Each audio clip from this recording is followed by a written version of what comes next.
Hello there, and welcome to the HistSleep channel. Tonight, we are drifting back through the layers of time, through the decades of noise and neon, until the world grows dim and the air becomes cool and still. We are arriving in the year 1910. Close your eyes and imagine you are standing on a street corner in a growing American city. The pavement beneath your feet is made of heavy, rounded cobblestones, worn smooth by the passage of time and the weight of 1,000 iron-rimmed wheels. It is that soft, blue hour, just before the dawn, when the city is caught between two worlds. Behind you lies the 19th century, with its horse-drawn carriages and its flickering gas lamps. And ahead, just over the horizon, lies the 20th century, a world of steel, electricity, and constant motion. But here, in 1910, the world still moves at a human pace. The silence of the morning is profound. Before we walk further into this world, before we find the house with the heavy oak door and the lace curtains, I would love it if you could take a moment to subscribe to this channel and give this video a like. These small actions are like quiet whispers in the dark, helping our stories reach those who are searching for a peaceful place to rest. And I am always curious to know, as you listen to my voice, where has the night found you? Are you listening from a high-rise in a busy city, or perhaps from a quiet house nestled in the trees? Is there a storm outside, or a clear, star-filled sky? Tell me in the comments when you feel ready. I cherish every message. They are the threads that connect our shared journey through history. Now, settle deeper into your pillows. Let the weight of your body sink into the bed. Take a slow, deep breath and let it out. Let's return to the vanishing world of 1910's America. The air in 1910 has a specific texture.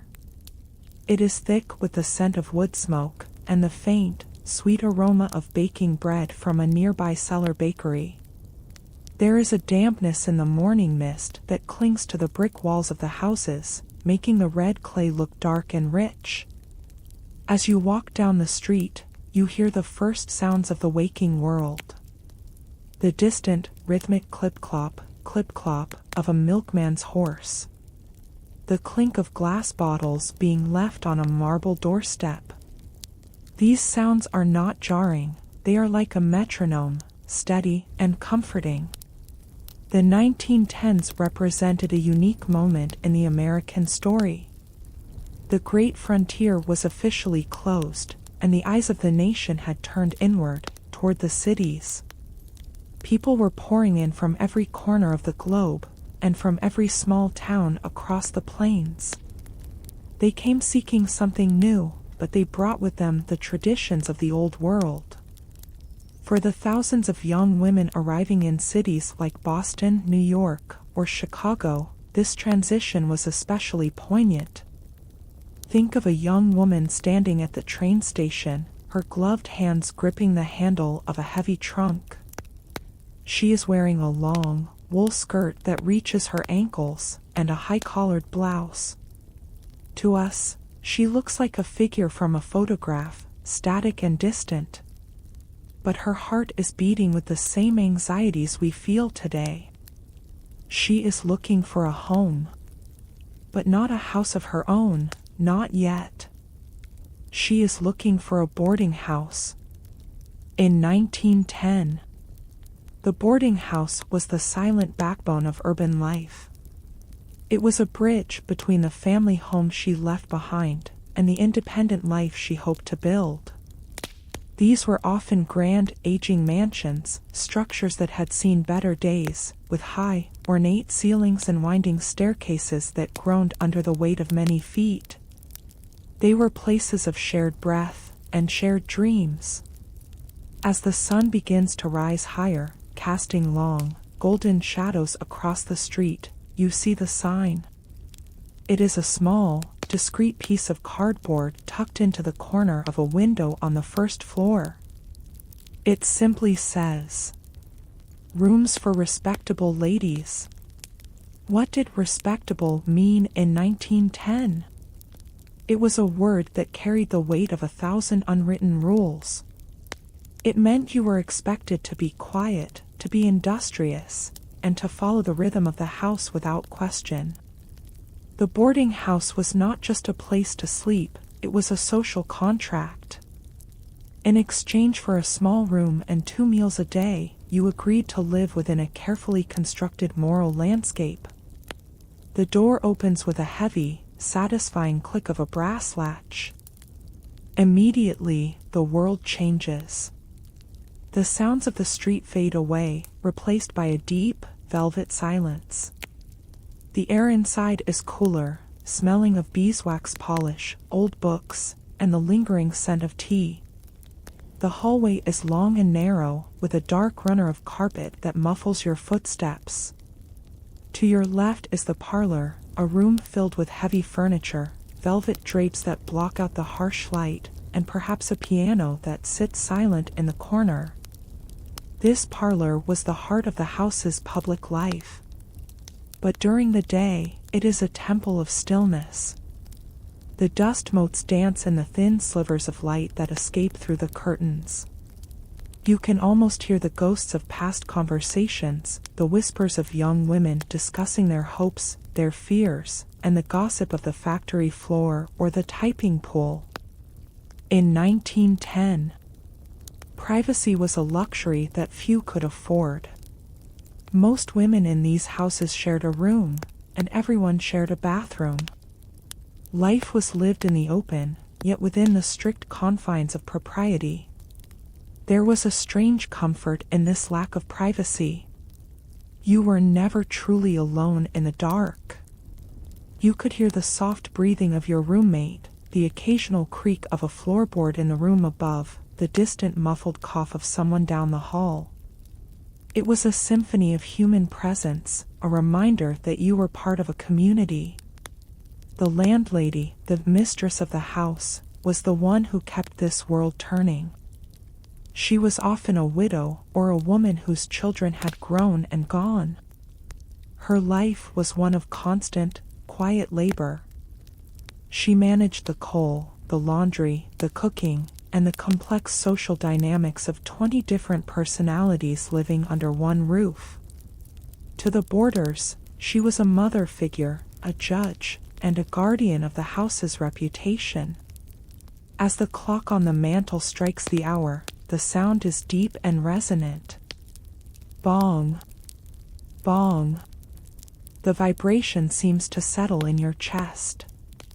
In 1910, time was measured differently. There were no digital screens, no constant notifications. Time was measured by the shadows moving across the wallpaper, by the sound of the evening whistle, and by the ritual of the shared dinner table. Imagine the dining room, with its long, wooden table covered in a white linen cloth. Even when empty, it feels expectant. It is the place where the day's burdens are laid down, where the factory girl and the stenographer sit side by side, eating their mutton and potatoes, sharing bread and stories. This was the democracy of the boarding house, a place where class lines blurred just a little bit, united by the common experience of being a woman in a changing America. The 1910s were the last decade of this world. The rise of the apartment building, with its private kitchens and individual entrances, was just around the corner. The world was becoming more private, more isolated. But here, in our story, that hasn't happened yet. We are still in the era of the shared parlor, the communal table, and the quiet safety of a house that watched over its own. As the morning light finally fills the street outside, and the city begins its daily roar, we stay here, in the quiet hallway of the boarding house. We feel the stillness of the wood, the coolness of the plaster walls. We are observers of a vanishing world, a world that was simple, perhaps difficult, but deeply human. Take another slow breath. Feel the stillness of the air around you. The 1910s are not gone, they are just sleeping, waiting for us to remember them. The morning light has now fully arrived in our 1910 boarding house. And while the boarders are beginning to stir in their rooms, there is one person who has been awake for hours. The heartbeat of this house doesn't belong to the building itself, but to the woman who commands it. The landlady. She is a figure often forgotten by the grand narratives of history. A woman who existed in the shadows of the domestic world, yet she was a pioneer. She was an invisible entrepreneur, navigating a world that told women they belonged in the home. By turning the home itself into a business. Pause for a moment and imagine her. She is standing in the kitchen, the air still cool from the night, her hands dusted with flour. She is likely a woman of middle age, perhaps wearing a widow's black dress, or a simple, faded apron over a sturdy cotton gown. Her face is a map of quiet resilience, lines of worry etched around her eyes from years of balancing the ledger books, and lines of strength around her mouth from years of maintaining order.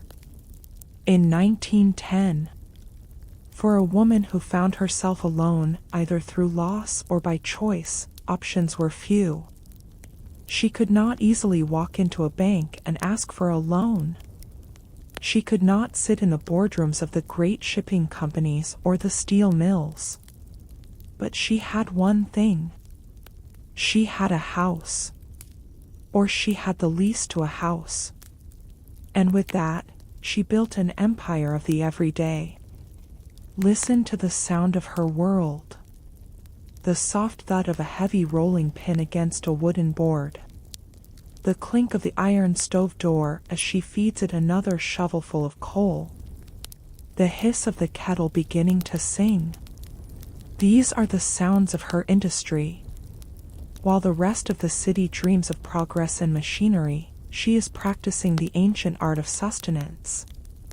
She was a master of logistics, though she would never have used that word. Think of the math she performed in her head every single morning.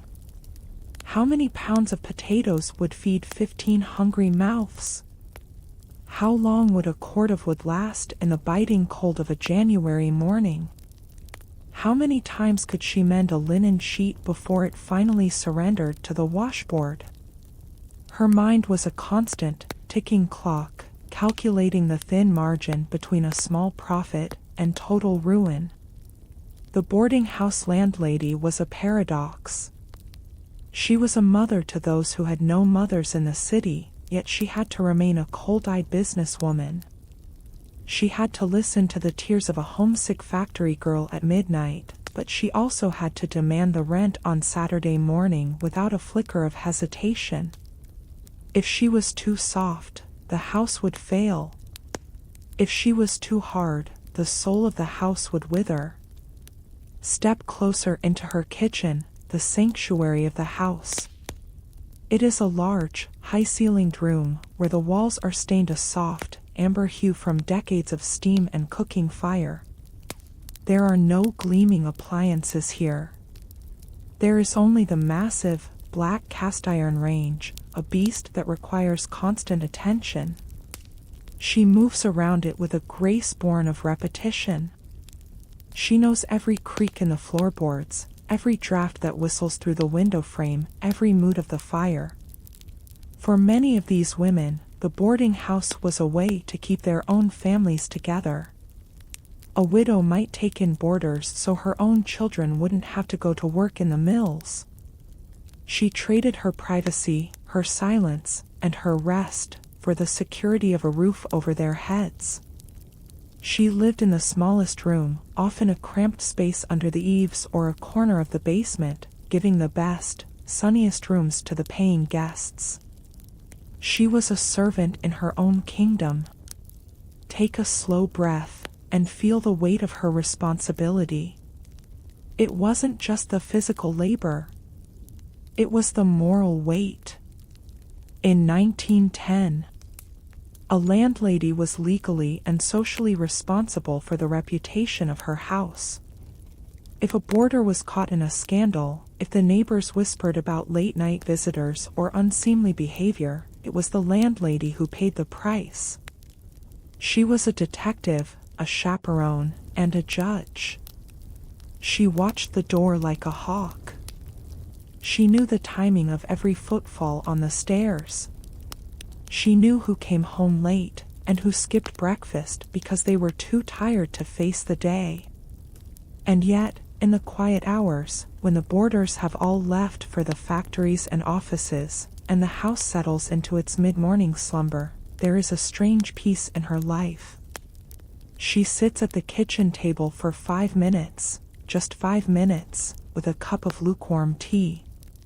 The house is hers. The silence is hers. In this moment, she is not a servant or a guardian. She is a woman who has carved a space for herself in a world that didn't want to give her one. She was the original gig worker. She managed multiple streams of labor, laundry, cooking, cleaning, bookkeeping, and conflict resolution.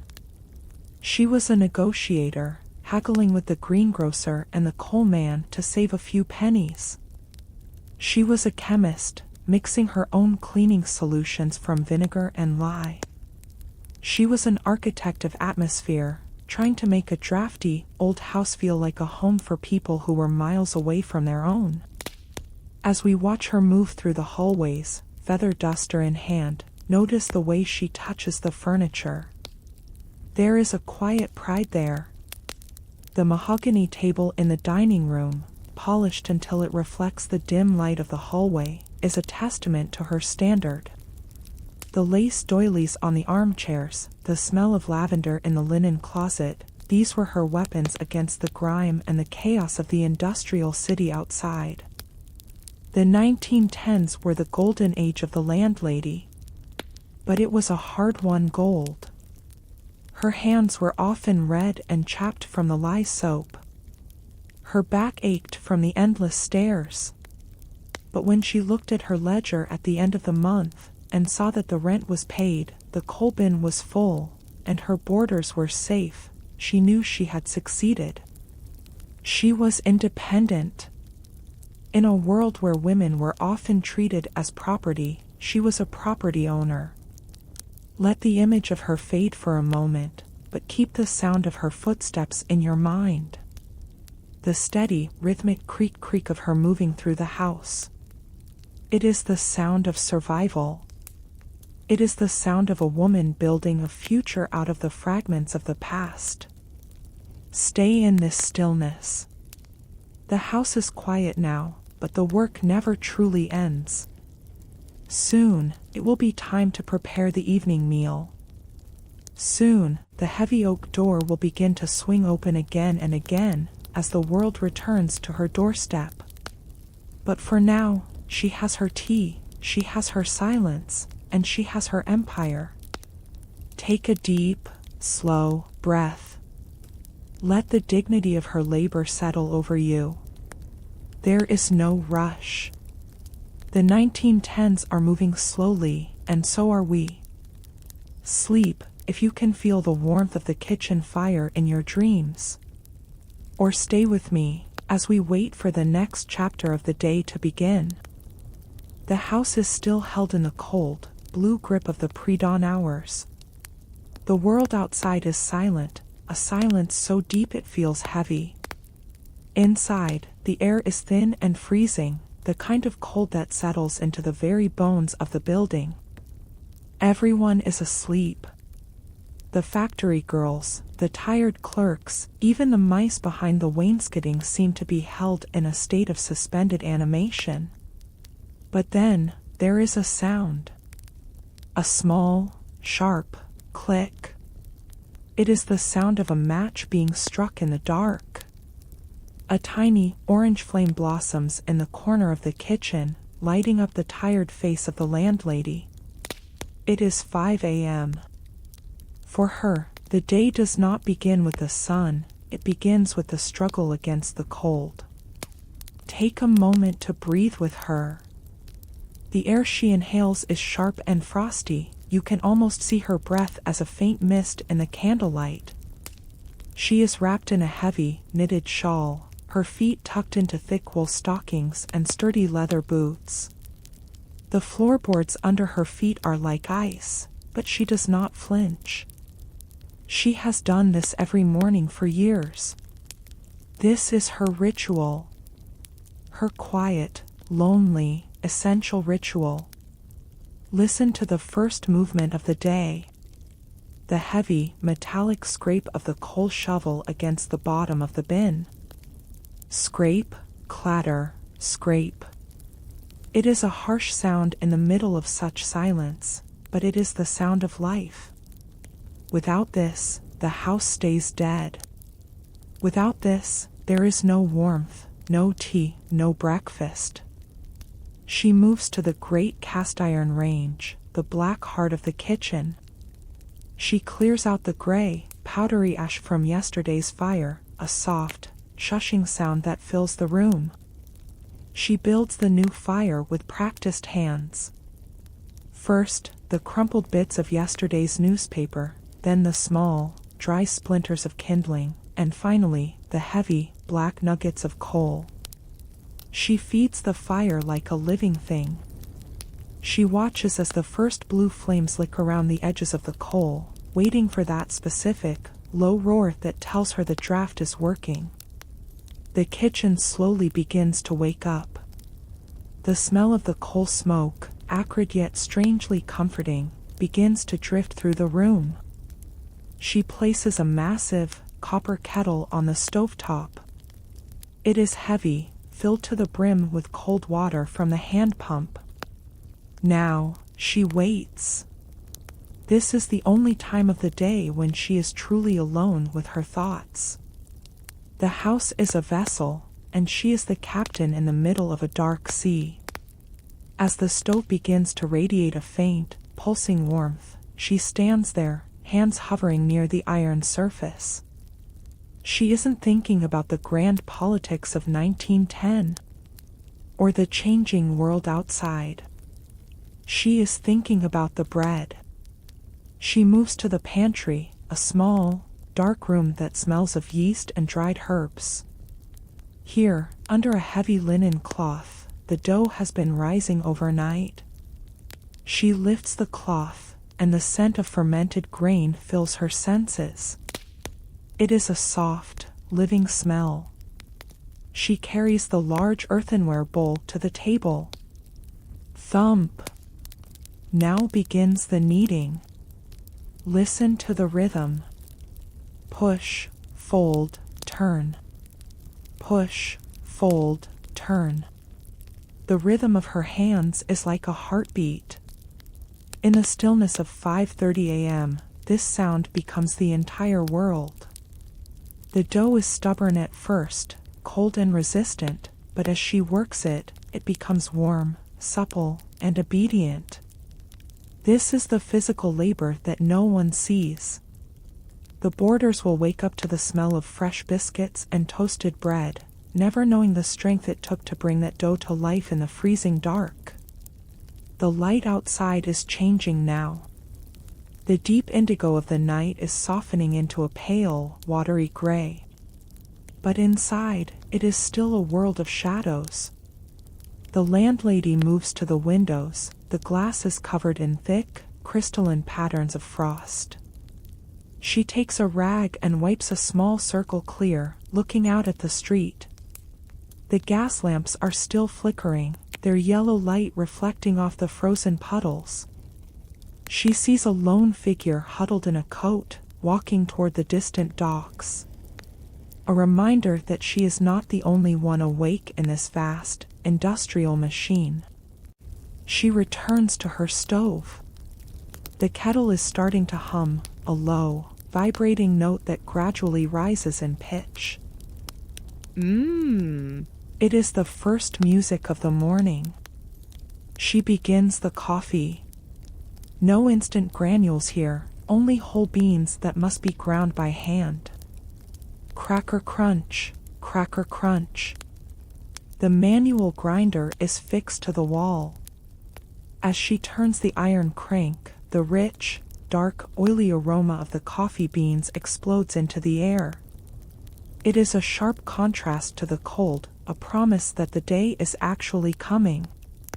She measures out the grounds with a tarnished silver spoon, dropping them into the large blue speckled pot. The sound of the boiling water hitting the dry grounds is a violent, joyful hiss. By 6 a.m., the kitchen is no longer a frozen tomb. It is a factory of sustenance. The warmth of the stove has pushed the shadows back to the corners. The landlady's shawl is now draped over the back of a chair, her sleeves are rolled up to her elbows. Her face is flushed from the heat of the fire. She begins to set the long dining table in the next room. She moves with a ghost-like efficiency. Clink, clink, clink. Each heavy, white ceramic plate is laid precisely. Each fork, each tin spoon. She doesn't need a lamp now, the gray light filtering through the lace curtains is enough. She knows this table by touch. She knows which chair creaks when sat upon, and which corner of the tablecloth is starting to fray. This 5 a.m. ritual is an act of love, though she might call it duty. It is the foundation upon which the lives of 15 other people will be built today. Because she woke up in the dark, the factory girl will have the energy to stand at her loom for 10 hours. Because she fought the cold, the clerk will have a warm stomach as he walks through the biting wind. She is the silent engine of the 1910s. Pause for a moment and listen. Can you hear it? The house is starting to breathe. Above her head, a floorboard groans. A door clicks shut. The first boarder has woken up. The ritual of the dark is over. The ritual of the light is about to begin. But the landlady does not stop. She simply moves to the next task.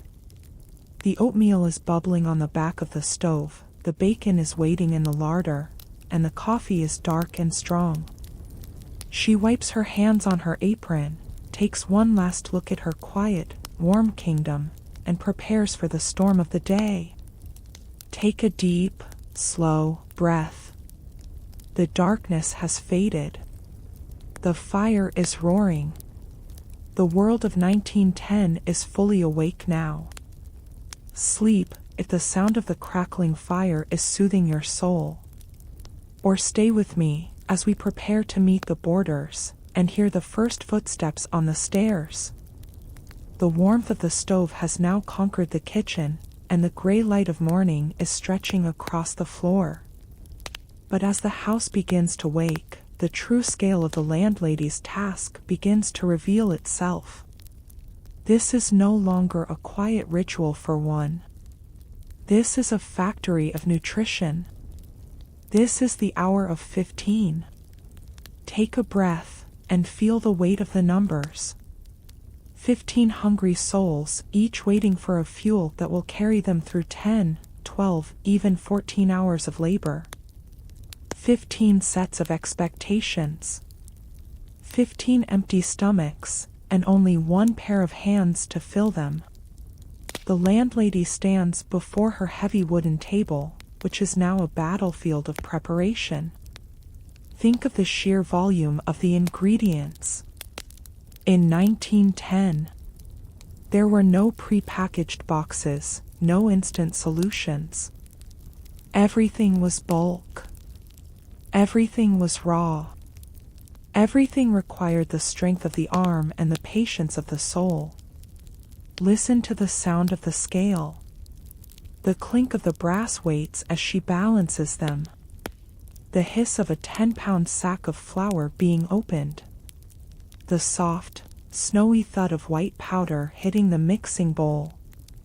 To feed 15, you do not measure by the cup, You measure by the gallon. You measure by the dozen. She moves to the larder and brings out the eggs. 2 dozen eggs, their shells pale and delicate in the morning light. One by one, she cracks them against the rim of a heavy ceramic bowl. Crack, plop. Crack, plop. It is a rhythmic, hypnotic sound. The golden yolks sit in a sea of clear whites, a silent promise of energy. She begins to whisk them with a wire fork, a steady, metallic shick that echoes against the tiled walls. But the centerpiece of the morning is the oatmeal. In the 1910s, oatmeal wasn't a quick meal, it was an endurance test. A massive iron pot, large enough to bathe a small child, sits on the hottest part of the range. Inside, gallons of water and milk are beginning to boil. She pours in the steel-cut oats, a sound like falling rain against a tin roof. Oatmeal for 15 must be stirred constantly, or the bottom will scorch, ruining the entire batch and wasting precious pennies.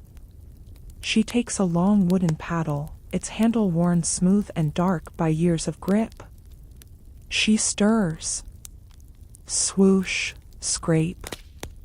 Swoosh, scrape. It is a heavy labor. As the oats absorb the liquid, they become thick, pulling against the paddle like wet sand. Her shoulder muscles ache, a dull, familiar throb that she simply ignores. She watches the steam rise in thick, white clouds, smelling of toasted grain and cream. The steam clings to her hair, dampens her forehead, but she does not stop. Swoosh, scrape. The rhythm is the only thing that matters. While one hand stirs, the other is busy. She reaches for the bacon. This is not the thin, watery slices of the modern world. This is heavy, salt-cured slab bacon, thick and sturdy. She takes a long, razor-sharp knife and begins to slice. Each slice is an act of precision. Too thick, and she loses money. Too thin, and the boarders will complain. She lays the strips into a massive cold skillet. As the iron heats up, the magic happens. The first faint sizzle, then a chorus of popping fat. The air in the kitchen changes, becoming heavy with the rich, smoky, salty aroma of frying meat. It is a smell that can wake a person from the deepest of sleeps. Above her, she hears the house truly waking up now. The heavy thump of boots hitting the floorboards. The creak of the stairs as the first boarder descends.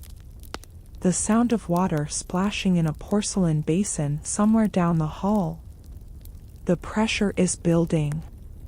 The clock on the wall, a simple wooden regulator, ticks with a newfound urgency. Tick, tock, tick, tock. But she remains the calm center of the storm. She moves to the bread she kneaded in the dark. It has risen beautifully. She punches it down, a soft, hollowing whoosh of air escaping the dough. She divides it into dozens of small rounds, shaping them with a flick of her wrist into biscuits. They go into the oven, the heavy iron door shutting with a muffled thud. Now, the kitchen adds the scent of browning flour and yeast to its symphony. Think of the heat in this room.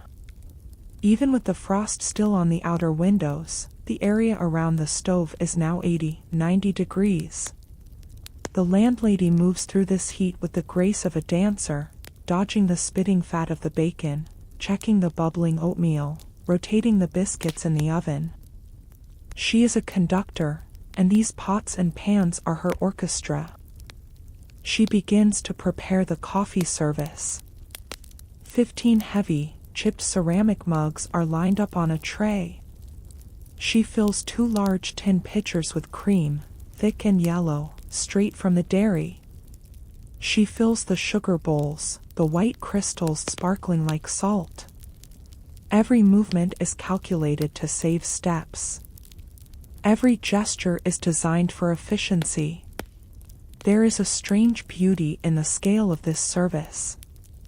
It is a testament to human capability. Before the age of automation, this was how the world functioned. Through the sheer, relentless, physical effort of women like her. She is feeding the Industrial Revolution.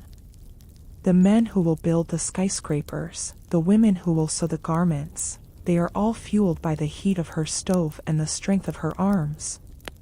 The first boarder enters the dining room. A young man, a clerk, his collar not yet starched for the day. He smells the coffee, the bacon, the fresh bread. He doesn't say a word. In the boarding house, breakfast is often a silent affair. The landlady brings out the first tray. Listen to the sound of the service. The clatter of the heavy plates hitting the table. The glug glug glug of the dark coffee filling the mugs. The soft clink of spoons against the oatmeal bowls. She doesn't sit. She doesn't eat. Not yet. She returns to the kitchen, because there are 14 more to go. The bacon must be turned. The next batch of biscuits must go in. The oatmeal must be stirred one last time. The room is now filled with the low hum of voices, the scraping of chairs, the sounds of people preparing to face a hard world. But back in the kitchen, the landlady is already thinking about the next step. She is thinking about the washing up. She is thinking about the midday meal. The scale of her service is a circle that never truly closes. Take a deep, slow breath.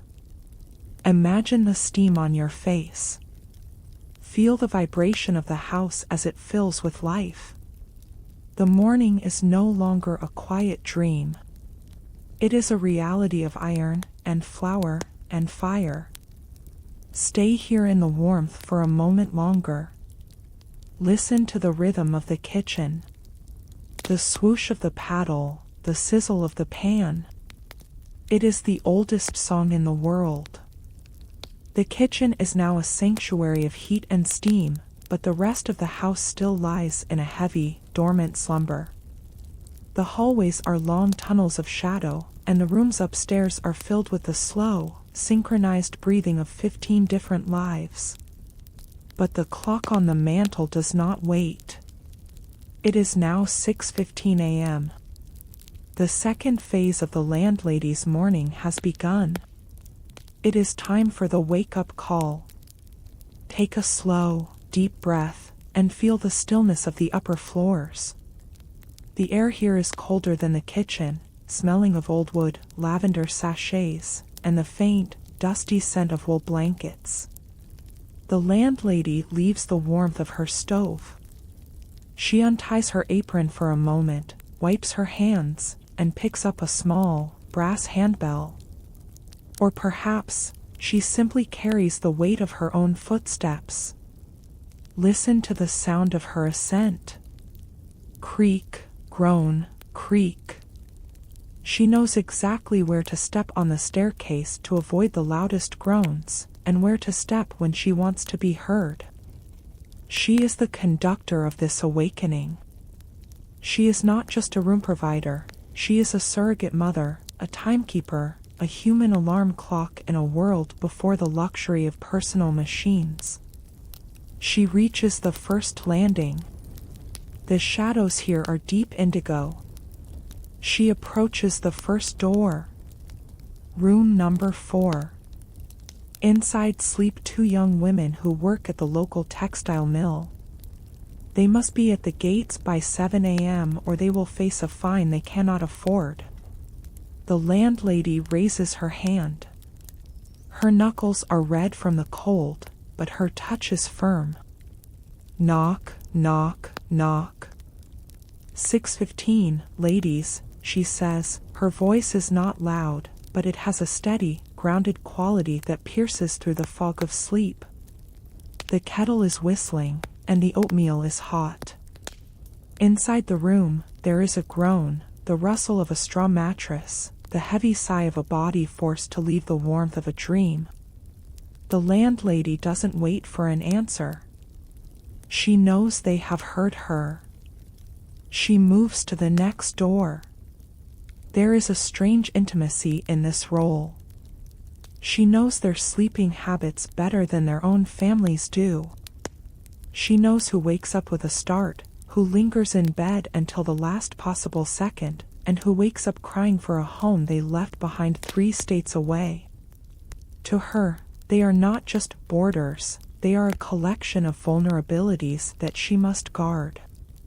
She moves down the hall. Knock, knock, knock. Time, Mr. Henderson, she calls out softly. Mr. Henderson is an older clerk, a man of habit, whose silver pocket watch is the only thing he truly owns. He is likely already awake, sitting on the edge of his bed in the dark, waiting for her voice to give him permission to start his day. In the 1910s, your place in the world was defined by these small, human interactions. Think about the silence between her knocks. As she moves through the house, she is performing a ritual of social order. If she doesn't wake them, the factory doesn't run. If she doesn't wake them, the office stays empty. She is the spark that starts the engine of the neighborhood. Yet, she does it with such gentleness, such quiet efficiency, that it feels like a natural part of the morning, like the sun rising or the dew forming on the grass. Pause for a moment, and imagine the scene inside one of these rooms. A small washstand in the corner. A porcelain pitcher filled with water that she carried up the night before. A thin layer of ice has formed on the surface of the water. The young woman in the bed wakes up to the sound of the landlady's voice, and her first task of the day is to break that ice with her fingertips. Crack. The cold water hits her face, a sharp, jarring shock that shatters the last remnants of sleep. This was the reality of 1910. A life of friction. A life of physical sensation. The landlady reaches the top floor, the attic rooms. These rooms are smaller, the ceilings slanted, the air even colder. This is where the newest arrivals stay, the ones with the least money and the most hope. She knocks here with a bit more persistence. Rise and shine, girls, the day won't wait for your dreams. She hears a giggle from inside, then a hushed whisper. Even in the freezing cold of a 1910 morning, youth finds a way to be light-hearted. The landlady smiles to herself, a quick, invisible movement in the dark hallway, before her face settles back into its mask of professional calm. She was once like them, arriving in a city with a suitcase and a heart full of unformed plans. She knows the weight of the sky above them. Now, listen to the house begin to change its tune. The silence is being replaced by the sounds of the morning rush. The slosh of water being poured into basins. The thud of heavy work boots being dropped onto the floor. The shish-shish of brushes against hair. The click of door latches as people emerge into the hallway, rubbing their eyes, nodding to one another in the dim light. The landlady stands at the top of the stairs for a moment, watching the flow. She is like a shepherd watching her flock. She notices if someone looks pale. She notices if a coat is missing a button, or if a young man's eyes are red from staying out too late at the Nickelodeon. She doesn't always speak, but she sees everything. In this moment, the boarding house is more than a building. It is a living, breathing organism, and she is the heart. She provides the warmth, she provides the food, and she provides the structure that keeps them from drifting away in the chaotic sea of the city. She begins her descent back to the kitchen. Her work upstairs is done, but her work downstairs is just reaching its peak. As she walks down, she is followed by the sound of 15 people beginning to move. It is a low, rumbling vibration that travels through the wood and into the soles of her feet. Think of the psychological comfort she provides. For many of these boarders, this is the first time they have lived among strangers. The city is cold, impersonal, and often dangerous. But inside these walls, because of her voice and her knocks, there is a sense of belonging. There is a sense that someone knows they are here.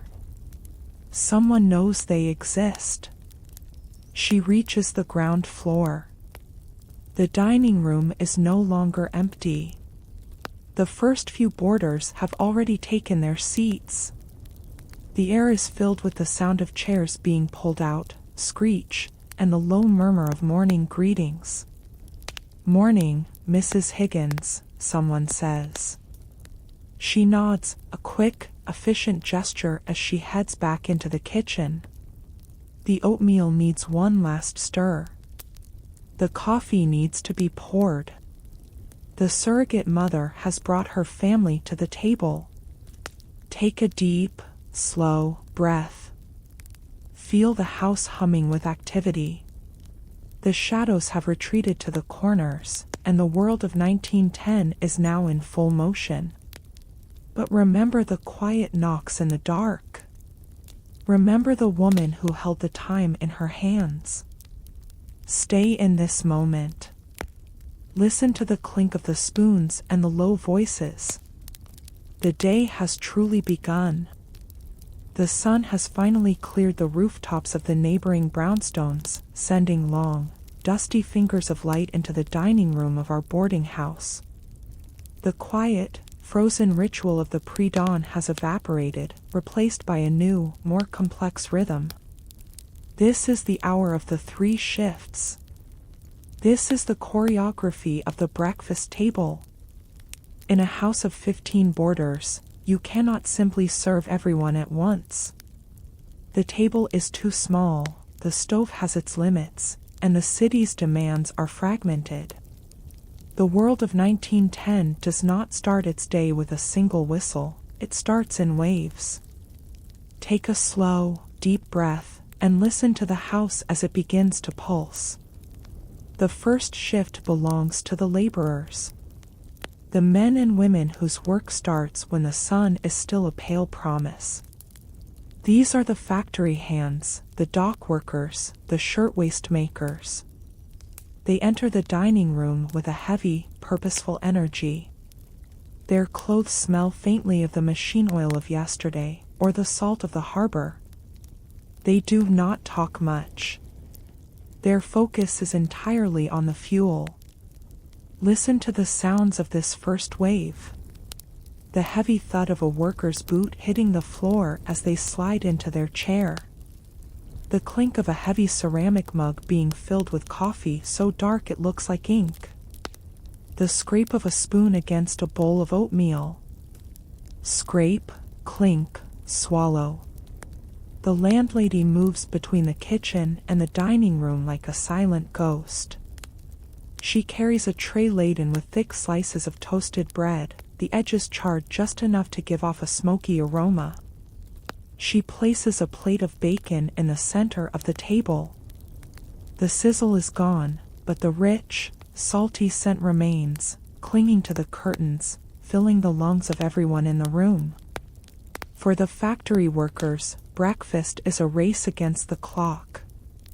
They eat with a frantic, silent efficiency. They know the sound of the distant factory whistle is coming. That long, low, mournful hoot that signals the locking of the gates. If they are late, they lose a half-day's pay. The air in the room is tense, yet strangely quiet. There is only the sound of chewing, the occasional grunt of "pass the butter," and the steady, rhythmic ticking of the clock on the mantel. Then, as quickly as they arrived, the first shift is gone. A flurry of activity, the scraping of chairs, the grabbing of lunch pails, the heavy slam of the front door. Boom. The house shudders slightly, and then, for a few precious minutes, a hollow silence returns. The landlady does not rest. This is the pause between the waves. She moves to the table, her hands moving with lightning speed. She clears the stained mugs, wipes away the crumbs with a damp cloth, and resets the places. Clink, clink, clink. The second shift is already on the stairs. The second shift belongs to the office workers, the clerks, the stenographers, the shop assistants. Their world is different. They wear starched collars and polished shoes. They carry newspapers tucked under their arms. Their energy is not heavy like the factory workers, it is sharp, anxious, and focused on the social ladders of the city. Listen to the change in the room's atmosphere. The sound of rustling paper. Crinkle, snap. The clerks prop their newspapers against the milk pitchers, reading the headlines about the unrest in Europe, the rising price of coal, or the latest scores from the baseball leagues. They sip their coffee with more care. They discuss the latest office politics in hushed, conspiratorial tones. Did you hear about Mr. Miller in accounting? Heard he's being replaced by one of those new adding machines. The landlady brings out a fresh pot of coffee. The scent of the new brew is brighter, lighter than the first batch. She brings out small bowls of stewed prunes, a staple of the 1910 boarding house diet, believed to provide the internal discipline needed for a day of sitting at a desk. The sound of spoons hitting the pits in the bowls is a sharp, musical tink. This shift is the longest. There is a sense of respectability here. They use their napkins. They comment on the weather. They are the middle class of the boarding house, caught between the manual labor of the first shift and the gentility of the third. And then, they too are gone. The door shuts with a more polite click. The street outside is now a roar of activity, horse-drawn wagons and the occasional motor car creating a symphony of industrial life. The landlady returns to her kitchen.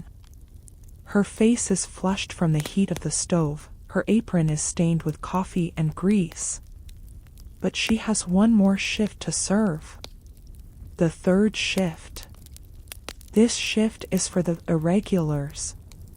The elderly boarders who have nowhere to be, the young wives whose husbands have already gone to work, or the occasional boarder who is between jobs.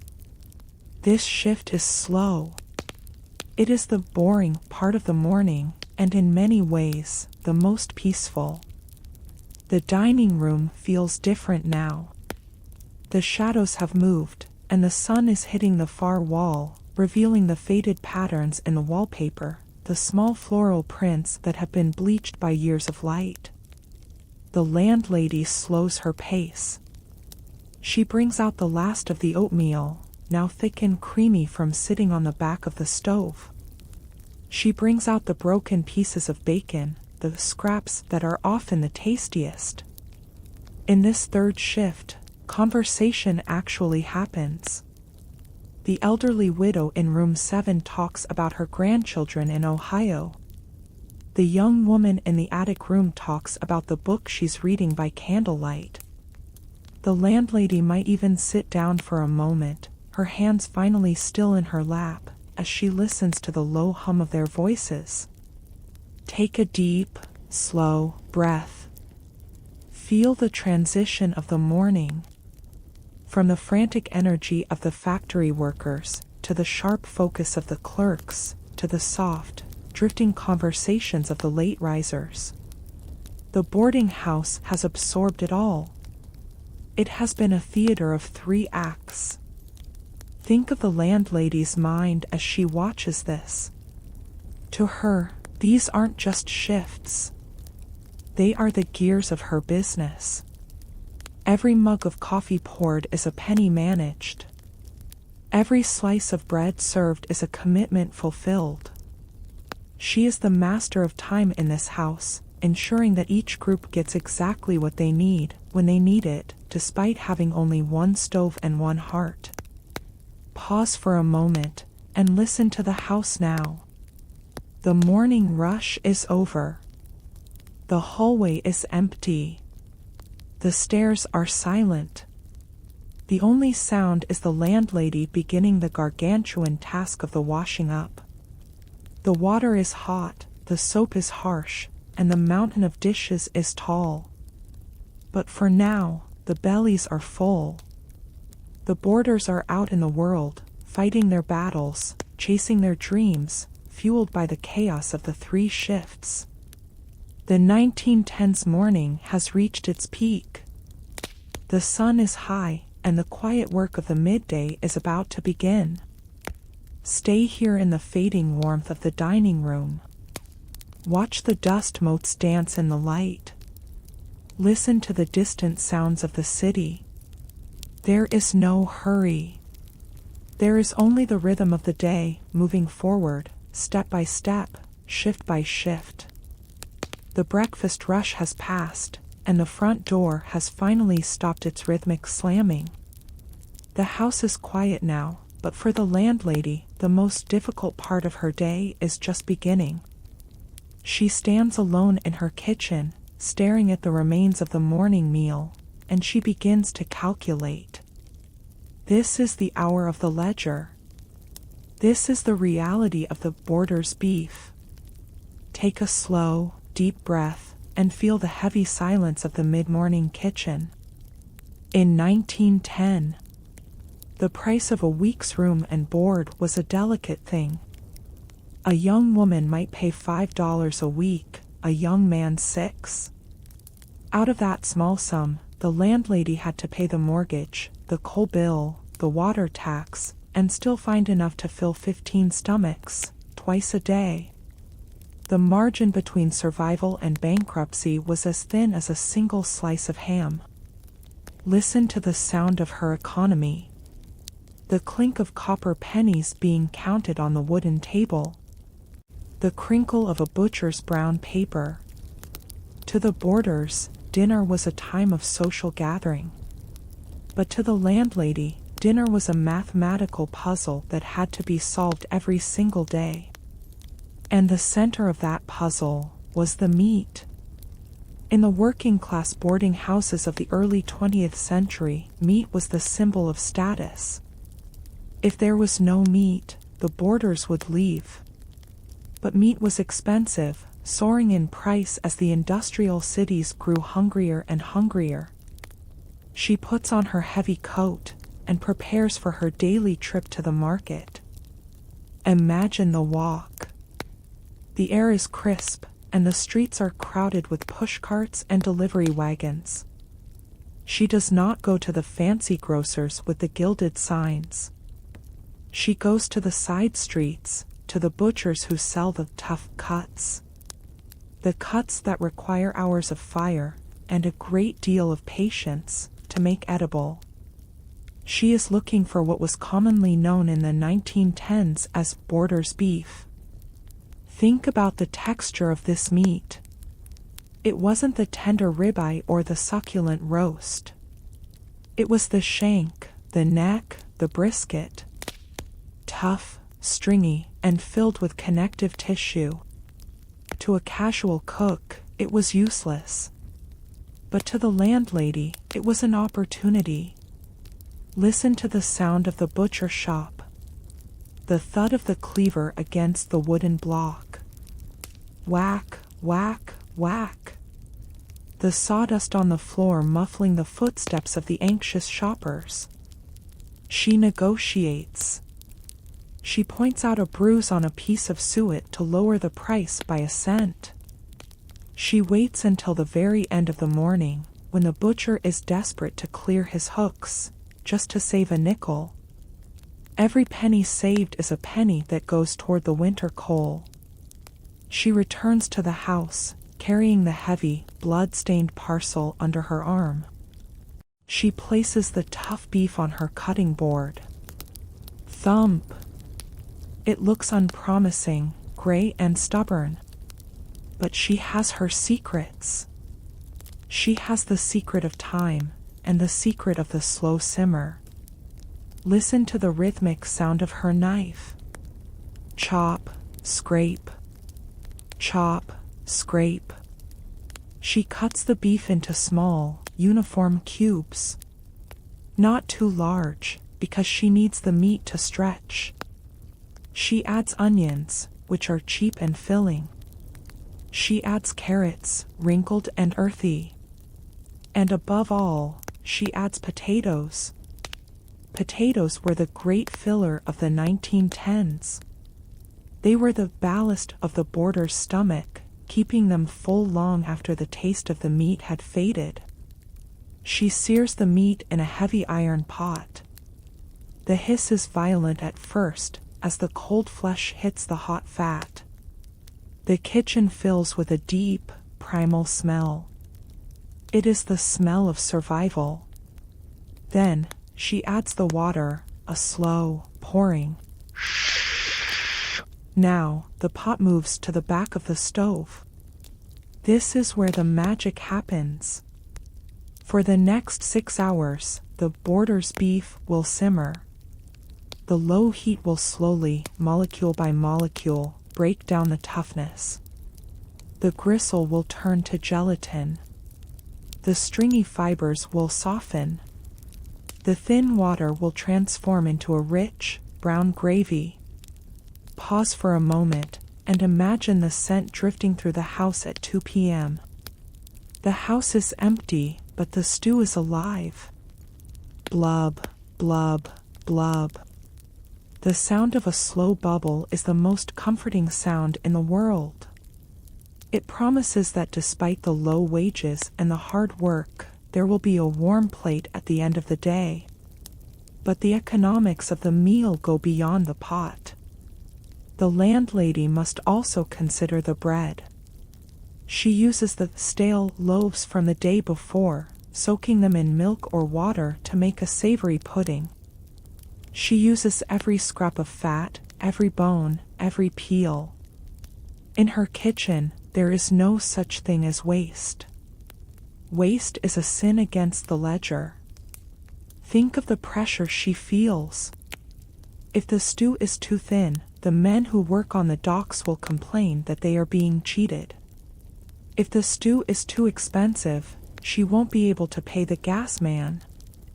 She is a tightrope walker, balancing on a wire made of onions and beef stock.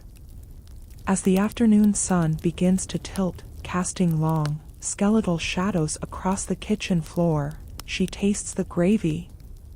She uses a wooden spoon, its surface dark with 1,000 different stews. She closes her eyes. Is there enough salt? Salt is cheap, but too much will make the boarders thirsty for beer, and beer leads to trouble. Is it thick enough?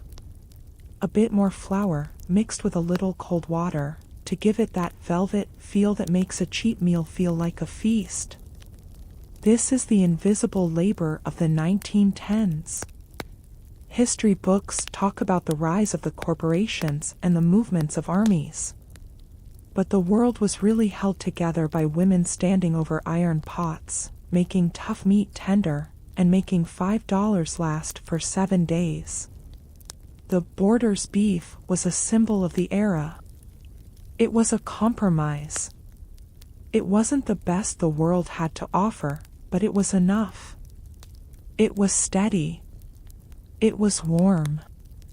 And in a city that could be cold and indifferent, that warmth was everything. It is almost 5 p.m. Soon, the first boarders will return. They will walk through the front door, tired, dirty, and hungry. The first thing they will encounter is the smell of the stew. They will breathe it in, and for a moment, the exhaustion of the factory floor will lift.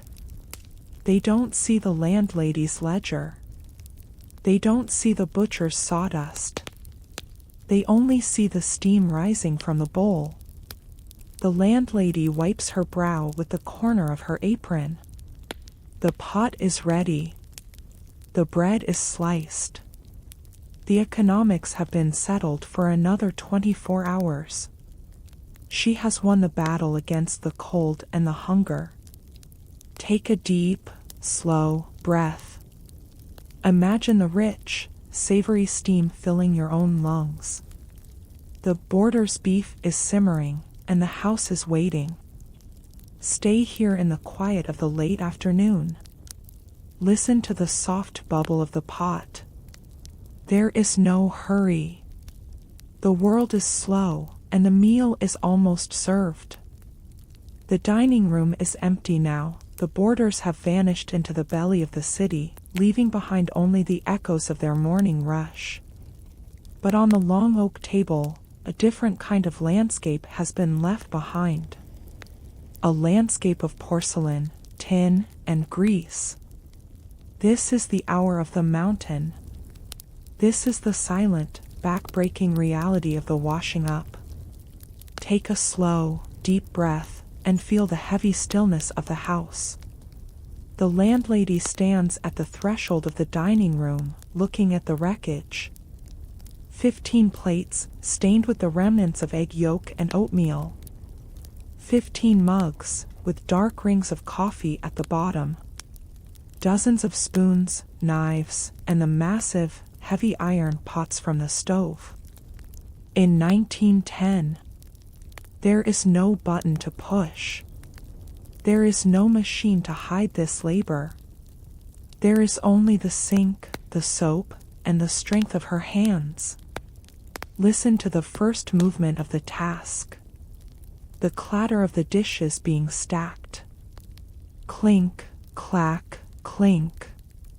She moves with a practiced speed, fitting the plates into one another to save space on her tray.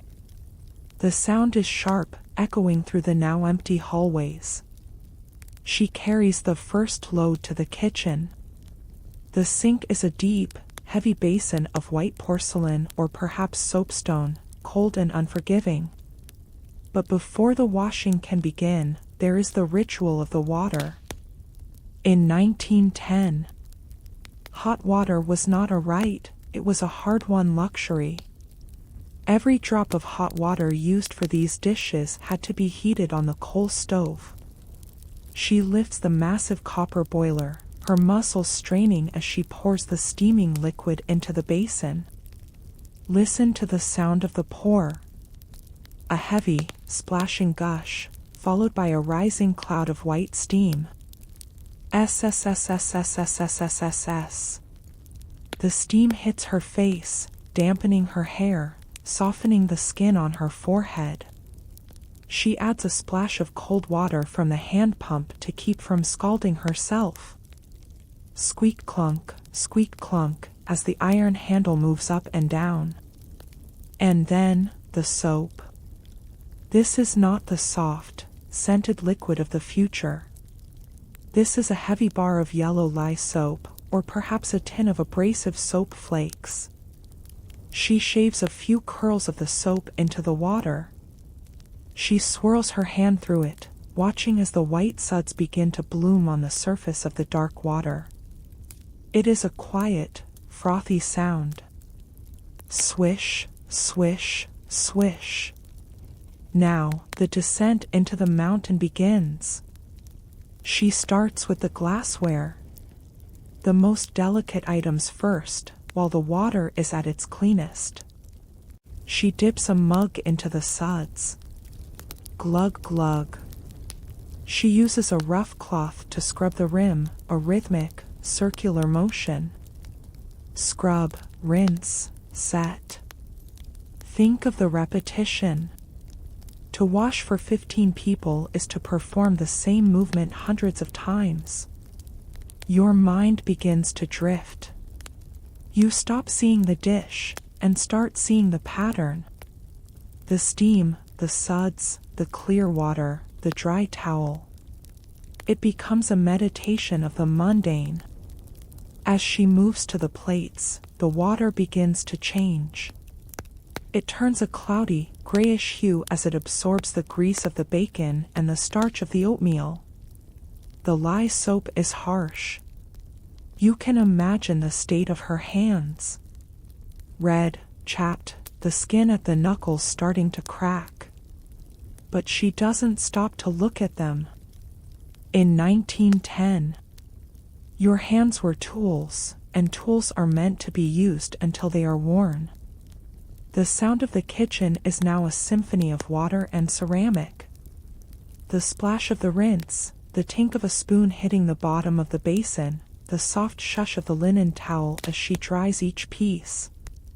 Drying is just as important as washing.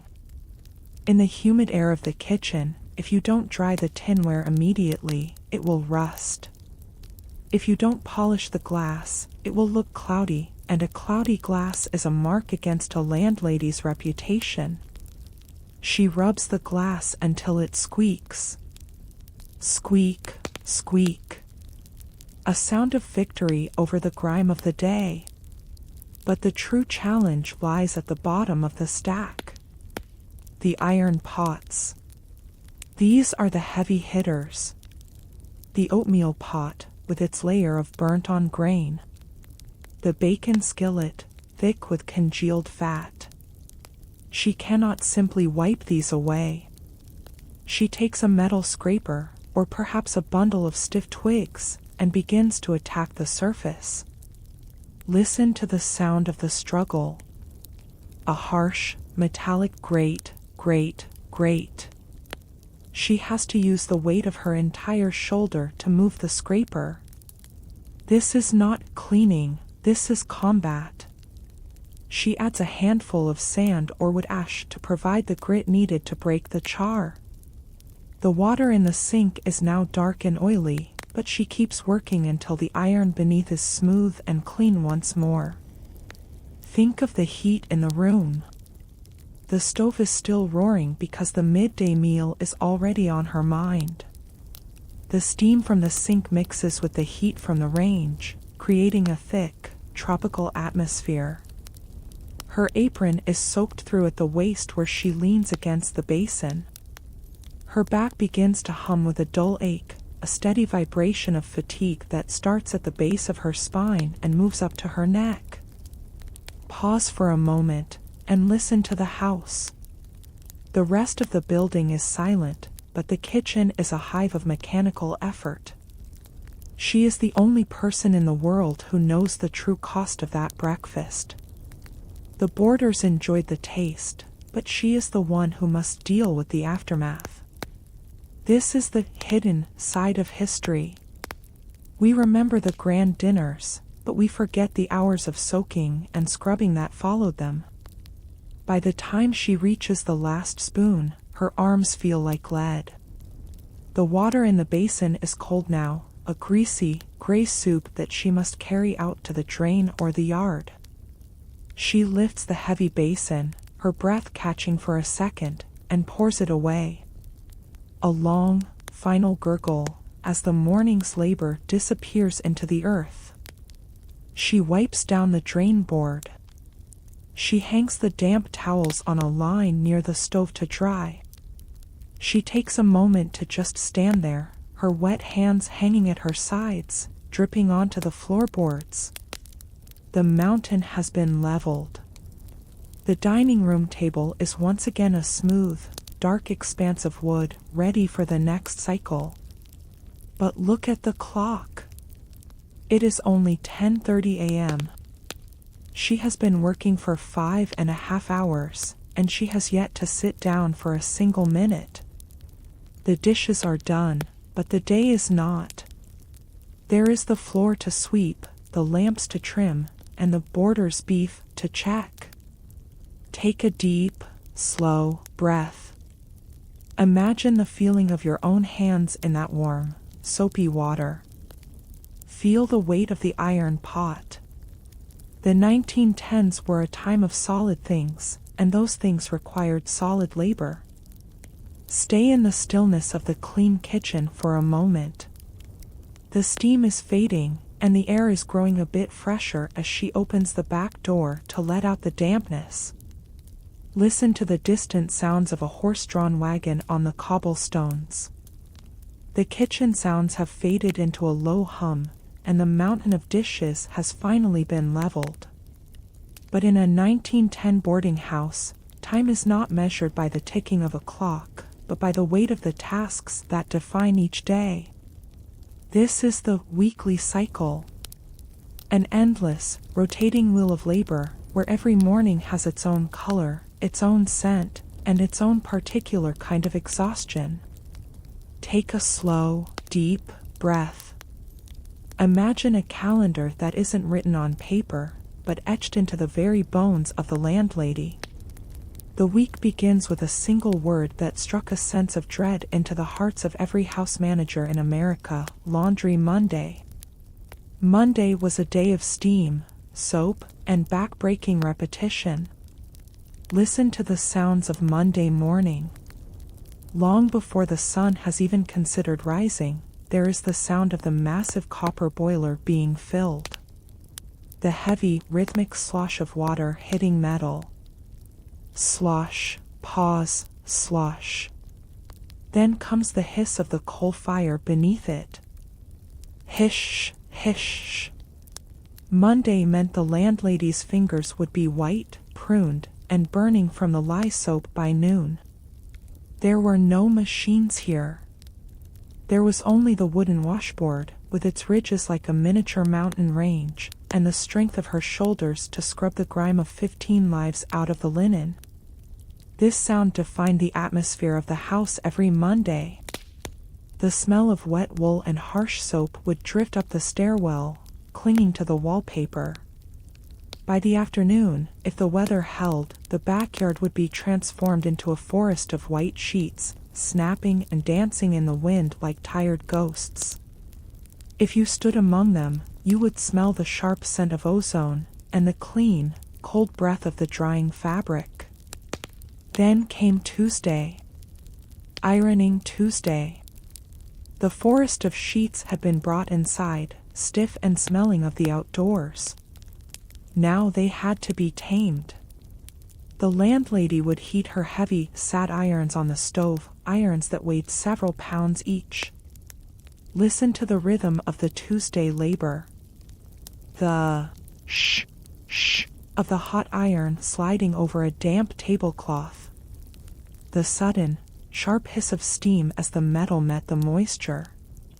The landlady moved with a precision that was almost hypnotic. In 1910, a man's respectability was judged by the crispness of his collar, and a woman's by the lack of wrinkles in her skirt. Tuesday was a test of endurance, standing over the heat of the stove for 10 hours, until her wrists throbbed and her eyes grew heavy from the rising steam. Breathe in the scent of hot fabric, and let your mind drift with the steam. Wednesday was the day for mending and sewing. In the middle of the week, when the physical strength of the landlady began to wane, she would find her sanctuary in a needle and thread. She would sit in the corner of the dining room, catching the last of the afternoon light by the window. A mountain of socks with holes in the heels, shirts with missing buttons, and skirts with frayed hems. The sound of the needle piercing the fabric was a tiny, rhythmic tick. Tick, slip, tick, slip. This was a time of quiet reflection. She might think of her childhood on a farm, or wonder about the rising cost of flour in the city. Each stitch was a tiny victory against the decay of the house.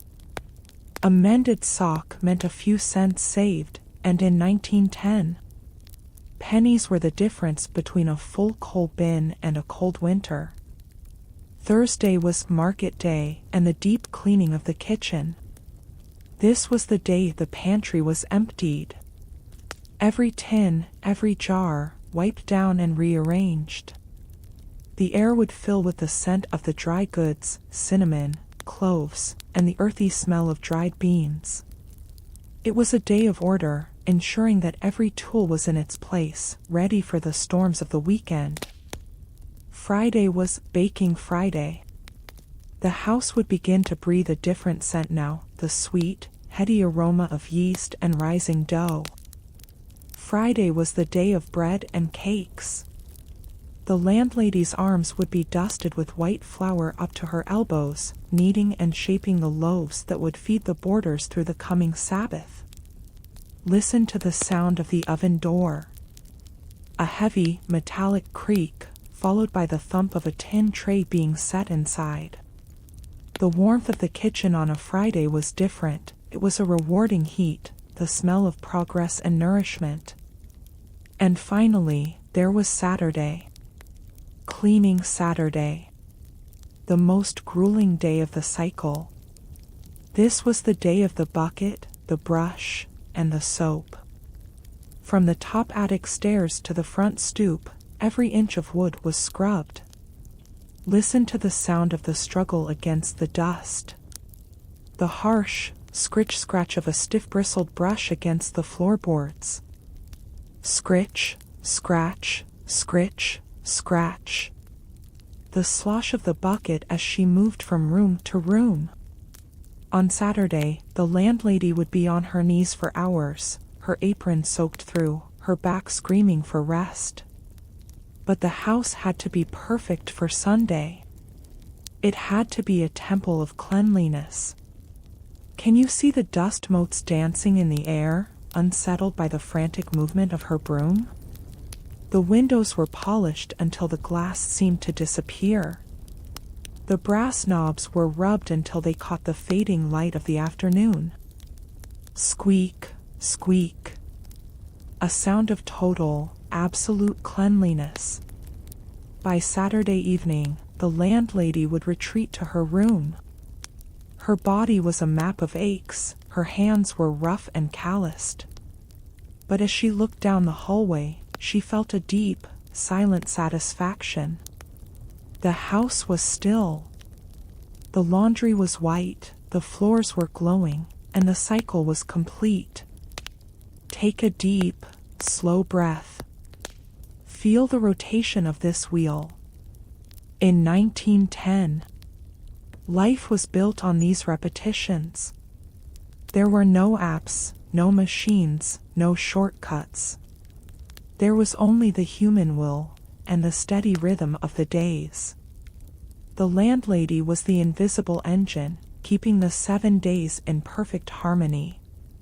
When Sunday finally came, she would go to church. She would wear her finest dress, the one that had been mended and ironed with such care. She would sit in the wooden pew, close her eyes, and let the low hum of the organ wash over her. For a few hours, the steam, the soap, and the brushes were far away. But in the back of her mind, she already knew. Tomorrow is Monday. Tomorrow, the water must be boiled again. Stay in this stillness. The scents of the week, the soap, the hot iron, the yeast, and the floor wax, are all floating around you. One cycle ends, and another begins. This is how history was made, in the quiet, repetitive acts of survival. It is the story of the world moving forward, one laundry day at a time.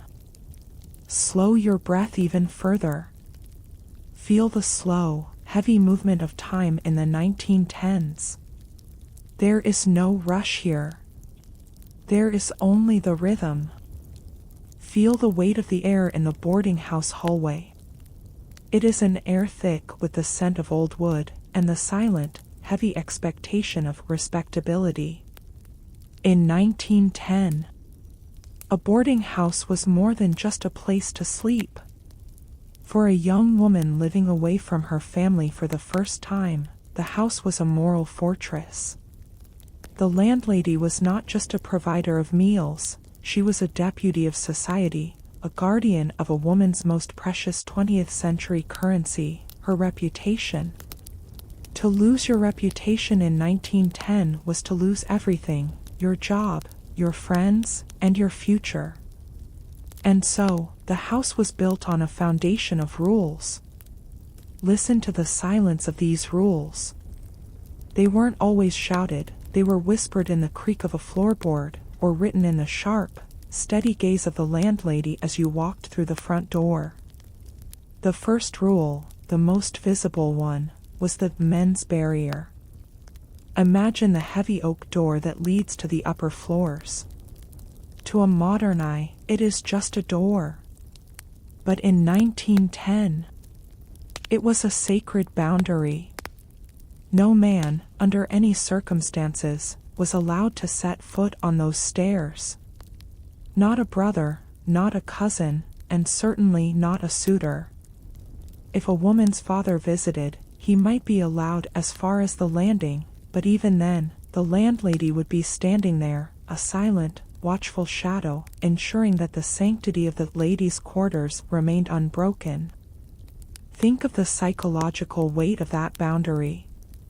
The upstairs was a world of women, a place where they could unlace their corsets, let down their hair, and speak in hushed tones about their dreams.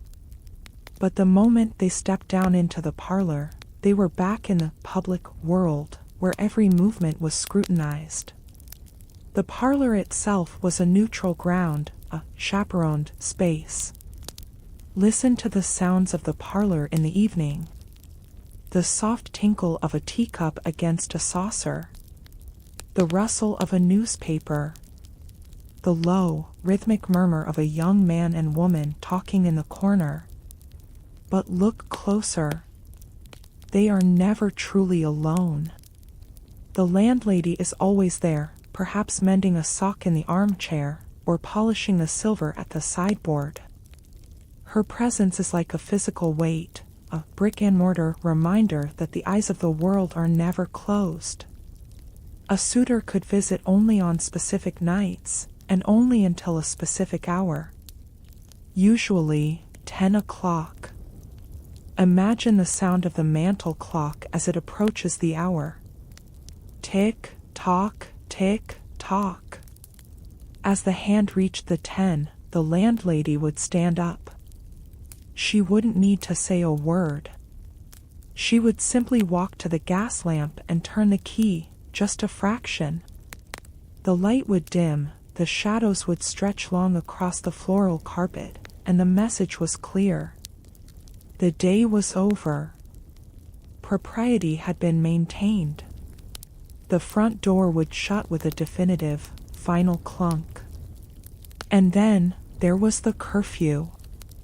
For the working woman of 1910, the city offered many temptations. The new Nickelodeons, the dance halls, the brightly lit department stores. But the boarding house had a memory. If a woman was not back by the appointed hour, usually 11 o'clock, the door was locked. Imagine a young woman hurrying down the cobblestone street, her breath coming in short, sharp gasps, the sound of her heels clicking frantically against the stone. Click-clack, click-clack. She sees the house ahead, dark and silent. She reaches the door just as the final lamp is extinguished. If she is late, she must knock. And that knock is a sound of shame. The rap, rap, rap on the door would wake the landlady. The door would open just a crack, and the silent judgment in the landlady's eyes was more painful than any fine. A respectable girl, the look said, has no business on the streets at this hour. Take a deep, slow breath. Feel the restriction of those rules, like the stays of a corset, holding everything in place, but making it hard to breathe deeply. Why were these rules so strict? Why was the boarding house like a secular convent?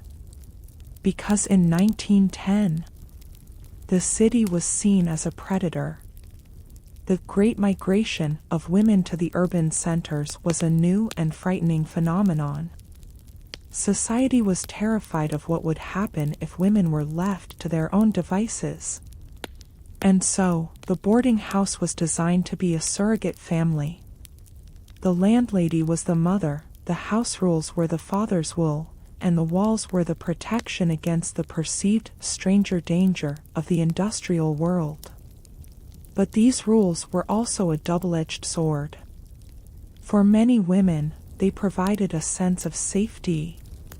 In a world where they were often harassed on the street or exploited in the factory, the boarding house was the only place where they felt truly secure. They knew that behind that locked door, they were safe from the unwanted advances of the world. The chastity belt of brick and mortar was also a shield. Listen to the house as it settles into the night. The boarders are all in their rooms now. The gas is turned low. The only sound is the occasional creak of the house cooling down in the night air. It is a controlled environment. Every soul is accounted for. Every reputation is intact for another 24 hours.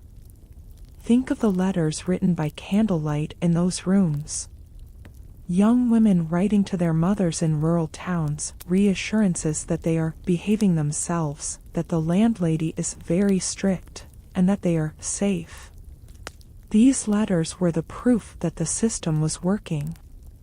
But there was also a quiet rebellion. A window left unlatched for a friend. A note smuggled in a book. A few extra minutes spent in the shadows of the stoop before the final bell. These were the tiny cracks in the mortar. The 1910s were a time of tension between the old Victorian codes and the emerging spirit of the new woman. Every rule was a challenge to be negotiated, a boundary to be tested. As the night deepens, and the city outside continues its low, industrial hum, the boarding house remains a fortress of tradition. The landlady makes her final round. She checks the locks, she snuffs the last candle in the hallway, and she listens. She listens for the sound of muffled laughter. She listens for the sound of a forbidden footstep. She is the guardian of the threshold. Take a deep, slow breath. Imagine the feeling of being inside that fortress. The security of it, and the weight of it.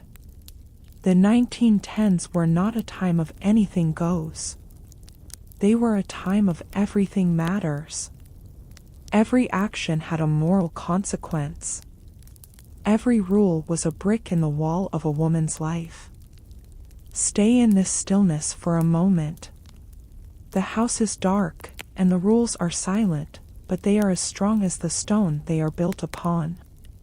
One day, these rules will crumble. One day, the apartment building will replace the boarding house, and the landlady will be replaced by a landlord who doesn't care what time you come home. But for now, in our story, the door is locked, the lamp is out, and the reputation is safe. Take a very slow, steady breath. Feel the coolness of the night air beginning to seep through the window frames. It is now 10:30 p.m. In the world outside, the city of 1910 is in its second act. The electric lights of the theater district are humming with a sharp, white intensity. The sounds of laughter from the Nickelodeons and the distant, rhythmic music of the dance halls float on the breeze. For the young women living in our boarding house, these sounds are the siren calls of a new age. They represent a freedom their mothers never knew.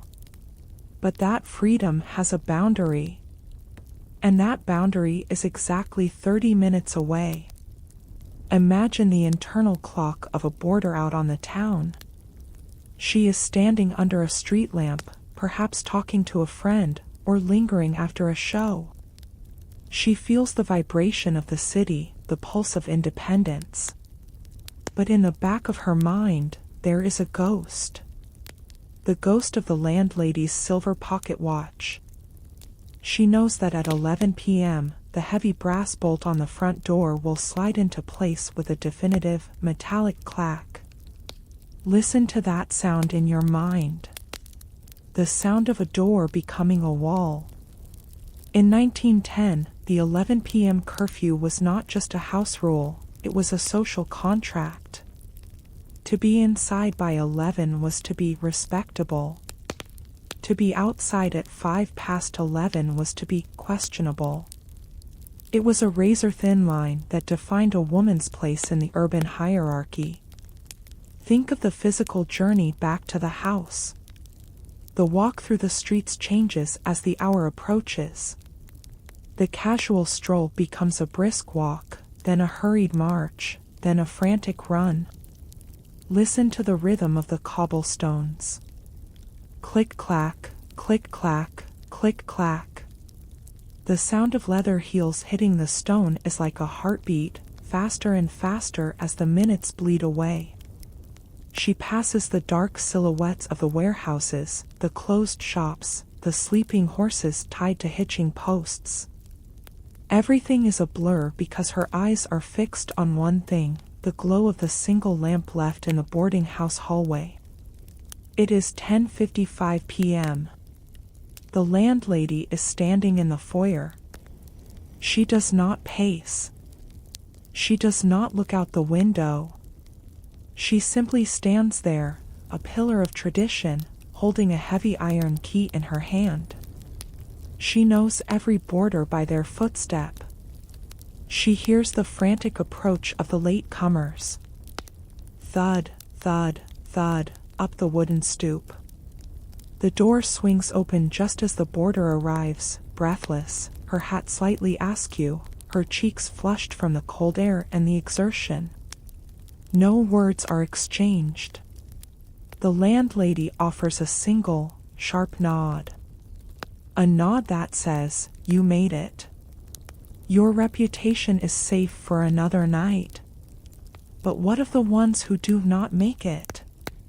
Pause for a moment, and imagine the silence of 11:01 p.m. The landlady turns the key. Crank, click. The bolt slides home. The house is now a sealed vessel. Outside, the street is suddenly very quiet, or perhaps it feels louder because you are no longer a part of the safety inside. If a woman is late, she must knock. And that knock is the loudest sound in the 1910 night. It echoes through the empty hallways, up the stairwell, into the rooms where the other boarders are unpinning their hair and whispering in the dark. Everyone hears it. Everyone knows. The landlady does not hurry to the door. She lets the silence stretch, letting the weight of the lateness settle into the soul of the girl standing on the stoop. When the door finally opens, it is only a few inches. Lateness, the landlady might say in a low, level tone, is the first step toward a lost life. This wasn't just about the clock. It was about control. The 11 p.m. curfew was the final brick-and-mortar barrier. It was a way to ensure that the new woman, the one who worked in an office and earned her own wage, didn't forget that she was still subject to the old Victorian moralities. The city offered her money, but the boarding house demanded her soul stay within the lines. Take a deep, slow breath. Feel the tension of that conflict. Freedom versus respectability. The desire to see the lights, and the need to have a bed. In the 1910s, this tension was at its breaking point. You can hear it in the diaries of the time. Women writing about the cruel landlady, the prison of the curfew. Yet, the next day, they would admit that the curfew was the only thing that kept their parents from forcing them to move back to the farm. The lock on the door was the price of their independence. Listen to the house as it settles after the final arrival.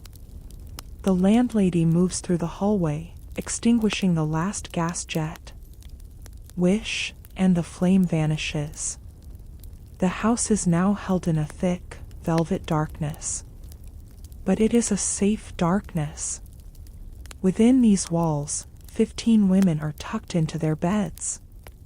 They are protected from the wolves of the city, the unwanted advances, the dangers of the night. The curfew has done its job. But inside the rooms, the conversation continues in whispers. Where did you go? Who were you with? Did you see the lights at the hippodrome?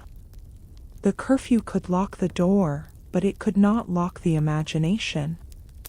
The stories of the night are passed from bed to bed, a secret currency of experience. They talk about the freedom they felt at 10:30 p.m. and the fear they felt at 10:59 p.m. They are living in 2 centuries at once. Think of the landlady now, as she finally goes to her own small room near the kitchen. She lays her pocket watch on the nightstand. Tick, tock, tick, tock. Her work is done. She has guarded the gate. She has maintained the order. In her mind, she is the only thing standing between these girls and the abyss.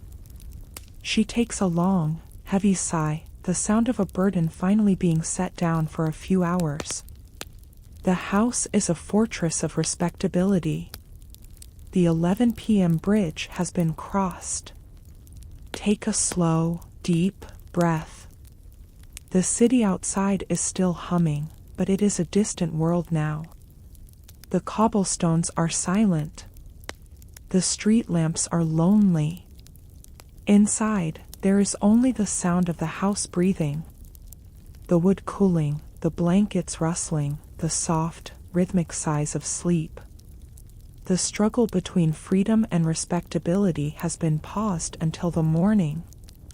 For now, there is only the night. And the night is long, and it is very, very quiet. Stay here in this stillness. Feel the safety of the locked door. Feel the weight of the rules that keep the world in its place. There is no need to run anymore. The clock has stopped its chase. Imagine you are standing at the top of the stairs, looking down a long, narrow hallway. The air here is thin, smelling of cedar, damp wool, and the faint, sweet trace of cold cream.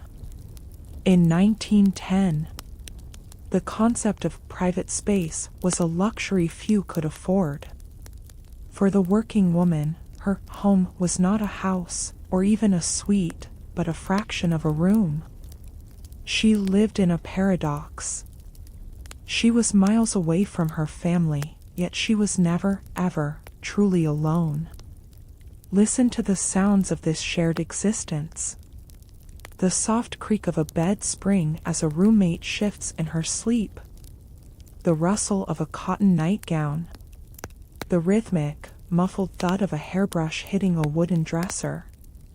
These were the sounds of a life lived in the presence of another. Most rooms in the boarding house were doubled. 2 beds, 2 washstands, 2 lives, fitted into a space no larger than a modern walk-in closet. Between the 2 beds, there was no wall. There was only an invisible line of politeness, a silent agreement to pretend that the other person was not there. Think of the psychological effort of that pretense. Imagine a young woman sitting on the edge of her bed at 11:15 p.m. She wants to cry, perhaps she is homesick, or perhaps she had a hard day at the department store. But she cannot cry freely. Because 6 feet away, her roommate is breathing softly. She must stifle her sobs into her pillow, creating a sound that is almost silent, yet heavy with the weight of her restraint. This was the no door within doors reality. You had to build walls inside your own mind. Take a slow, steady breath. Feel the closeness of the room. The furniture itself was a part of this paradox. Each woman had a small trunk at the foot of her bed. That trunk was her only true fortress. It held her letters, her Sunday hat, her photograph of a mother in a distant town, and her secret savings. The sound of the lock on the trunk turning, click, was the only sound of true privacy she would hear all day. The washstand was another shared battleground. Listen to the clink of the porcelain pitcher against the basin. Clink, splash. Every drop of water used for washing was a resource to be managed. If you used too much, there would be none left for your roommate. If you splashed the floor, you were failing the social contract of the room. Every movement had to be calculated to take up as little space and create as little noise as possible. And yet, within this lack of privacy, a deep and strange sisterhood was born. In the 1910s, these shared spaces became the laboratories of the new woman. Because they lived so closely, they shared more than just a room. They shared their grievances about the factory foreman. They shared their knowledge of the city's secret deals. They shared their books, their ribbons, and their hopes. Pause for a moment and imagine the whispers in the dark. Are you awake, Mary? Yes. I can't stop thinking about the rent increase. These conversations, whispered across the narrow gap between two beds, were the heart of the boarding house experience. Without a door to close, they were forced into an intimacy that was both exhausting and incredibly powerful. They became each other's mirrors.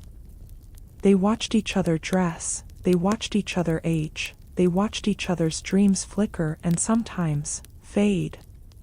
But there was also a physical toll to this shared life. The air in a small room shared by 2 or 3 women in 1910 was often stagnant. The windows were often kept shut to keep out the soot of the coal-burning city. The scent of 15 people's laundry and bodies would rise through the floorboards. You were constantly inhaling the life of the house. You knew what the landlady was cooking, you knew who was using lavender water, you knew whose boots were damp. Your senses were never at rest. Think of the sound of the house breathing at midnight. A chorus of 15 different rhythms of sleep. The whistle of a snore from the room next door. The tap-tap of a branch against the window pane. The groan of the house as the temperature drops. In a boarding house, you are part of a giant, wooden organism. You are a cell in a body that never stops moving. Take a deep, slow breath. Let the closeness of the 1910 night settle over you. For the woman who wanted to be truly alone, there was only one place, the library or the public park during the day. But at night, she had to accept the paradox.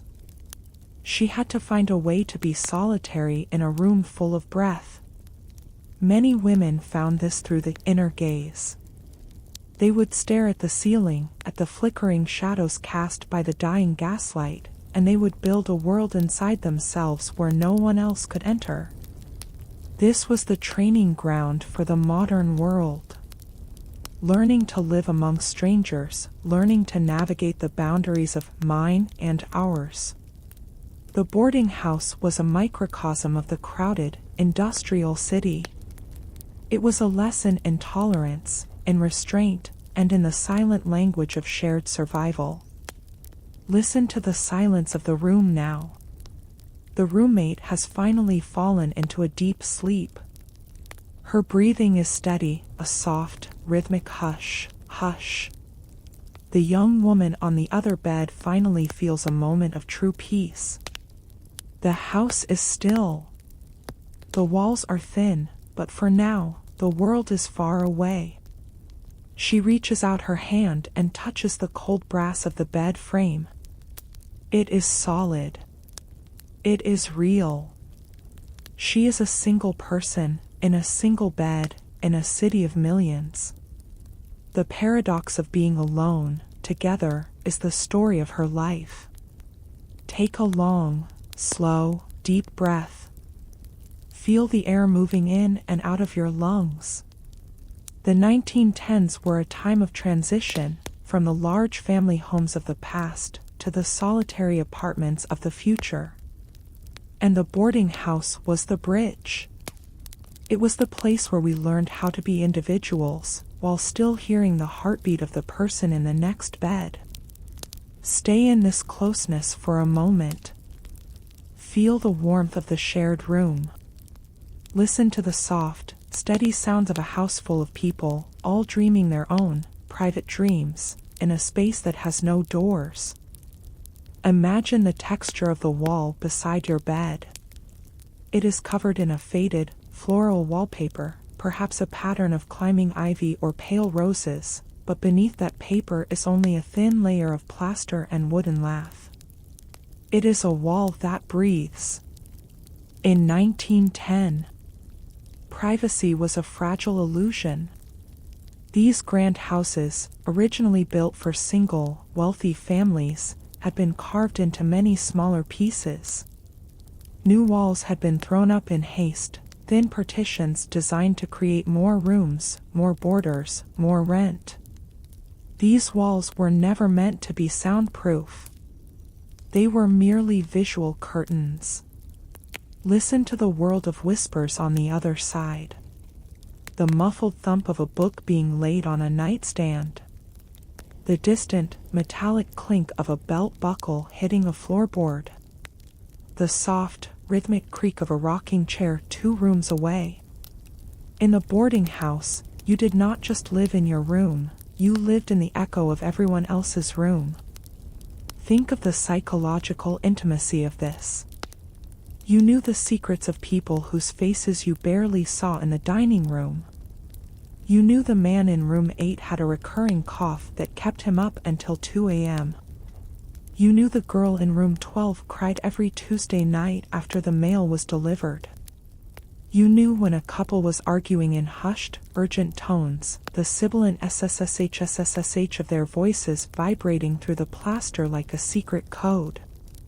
Take a slow, steady breath. Feel the thinness of the world around you.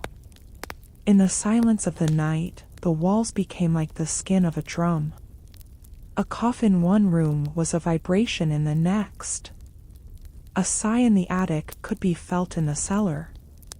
You learned to walk softly, to close doors with a slow, deliberate click, to speak in a boarding house whisper, a voice that stayed within the confines of your own teeth.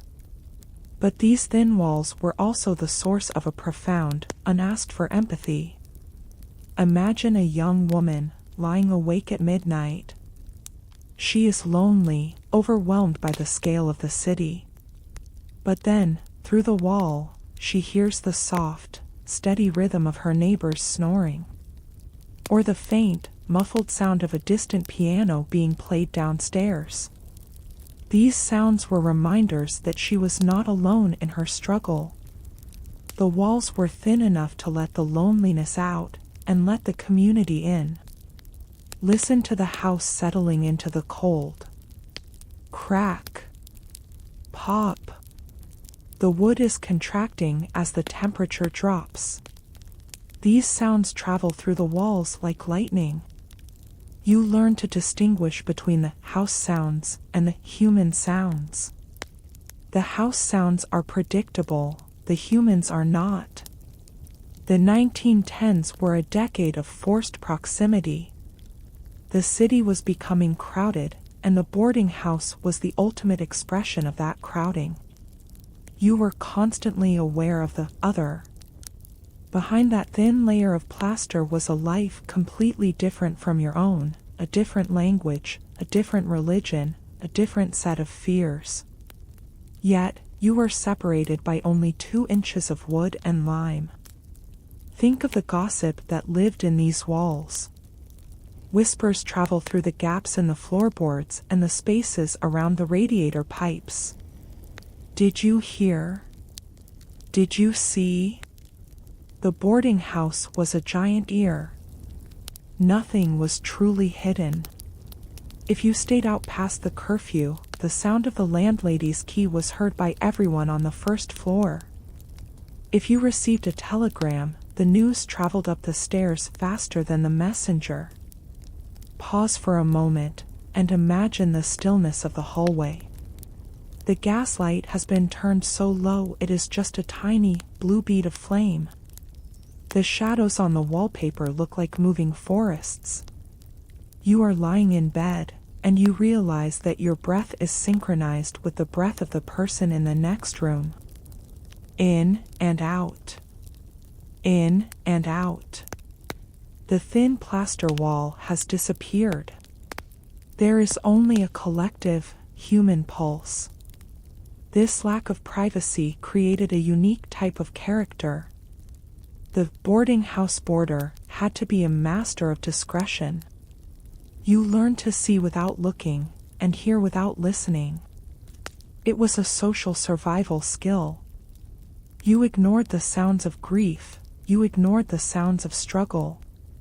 You granted your neighbors the privacy of silence, even when the walls refused to give them the privacy of space. Take a deep, slow breath. Feel the air moving through the house. In 1910, these walls were the boundaries of a world that was rapidly changing. Outside, the skyscrapers were rising, steel frames that would soon house thousands in even tighter spaces. But here, the wood and plaster still held the heat of the day and the whispers of the night. They were human walls, flawed and thin, but they kept the cold out. Listen to the distant sound of a clock. Tick, tock. It sounds as if it is right next to your ear, even though it is down the hall. The house is a conductor of time as much as sound. The thin plaster walls were the social media of 1910. They connected you to the world in a way that was physical and immediate. You couldn't unfollow your neighbor's sorrow or mute their joy. You had to live with it. You had to acknowledge it. It made the world feel smaller, more manageable, and more deeply connected. As the night continues its slow march toward morning, the whispers begin to fade. The coughs grow quiet. The floorboards stop their groaning. The house enters its deepest state of rest. The walls are still there, thin and fragile, holding back the vastness of the American night. Stay in this stillness. Feel the presence of the people on the other side of your wall. They are dreaming the same dreams. They are fighting the same battles. In the 1910s, we were never truly separate. Take a long, slow, deep breath. The plaster is cool. The wallpaper is still. The whispers have turned into a silent, shared peace. Imagine the house as it begins to vibrate with the first signs of movement. The heavy, velvet silence of the 2 a.m. hour has been replaced by a thin, sharp tension. It is 6:15 a.m., and the battle for the morning has begun. In 1910, the modern bathroom was not a standard feature of every floor. In a grand house converted into a warren of rooms, there was often only one. One room, one sink, one heavy, claw-footed tub, and 15 lives waiting behind their doors. This was the true test of the boarding house social contract. Listen to the sounds of the awakening house. The creak of a door opening slowly, a cautious footstep in the hallway. The clink of a ceramic wash pitcher being carried with a trembling hand. People are moving like shadows, trying to be the first, trying to beat the rush. Think of the bathroom hierarchy. It was never written down, but everyone knew it. The man who had to catch the 6:45 train had a silent permission to go first. The young woman who worked at the department store had to wait for the factory girl who started her shift at dawn. It was a delicate balance of needs and respect, managed without a word ever being spoken. Take a slow, steady breath. Feel the chill of the hallway on your skin. Imagine standing in the line. You are wrapped in a heavy wool robe, your feet in soft slippers, holding your towel and your small tin of tooth powder. You are leaning against the thin plaster wall, listening to the sound of the water on the other side. Splash, gurgle, splash. The sound of the water is a luxury and a torment. You know that every minute the person inside spends washing is a minute you lose from your own morning. You hear the clatter of a toothbrush against a basin. You hear the heavy, metallic thud of the water pipes groaning as they struggle to bring the cold liquid from the basement. In 1910, the water was almost always cold. Unless you were lucky enough to be the first, or unless the landlady had spent the last hour hauling kettles of boiling water up the stairs, your morning wash was a shock to the system. Think of the physical sensation. The splash of ice-cold water against your face in the dim light. It shatters the last remnants of sleep like a hammer against glass. Your breath hitches, gasp, as the cold settles into your skin. This was the new American morning. Not a slow awakening, but a sudden, icy transition into the industrial day. Listen to the etiquette of the sink. There was a code of honor in the shared bathroom. You did not linger. You did not look at yourself in the mirror for more than a few seconds. You washed the essentials, you scrubbed your teeth with the harsh, peppermint-scented powder, and you cleared the basin for the next person. To leave a ring of soap or a stray hair was a social crime of the highest order. It was a mark of disrespectability that would be whispered about at the breakfast table. The bathroom was the one place where the classes truly met. The educated teacher and the weary factory hand stood side by side in the hallway, both shivering, both waiting, both reduced to their most basic human needs. The thin walls of the house may have separated their dreams, but the single sink united their reality. Pause for a moment, and imagine the visual of the room itself. The floor is covered in cold, white and black hexagonal tiles. The window is small, frosted with steam and the morning's ice. The air smells of lye soap, damp towels, and the faint, metallic scent of the pipes.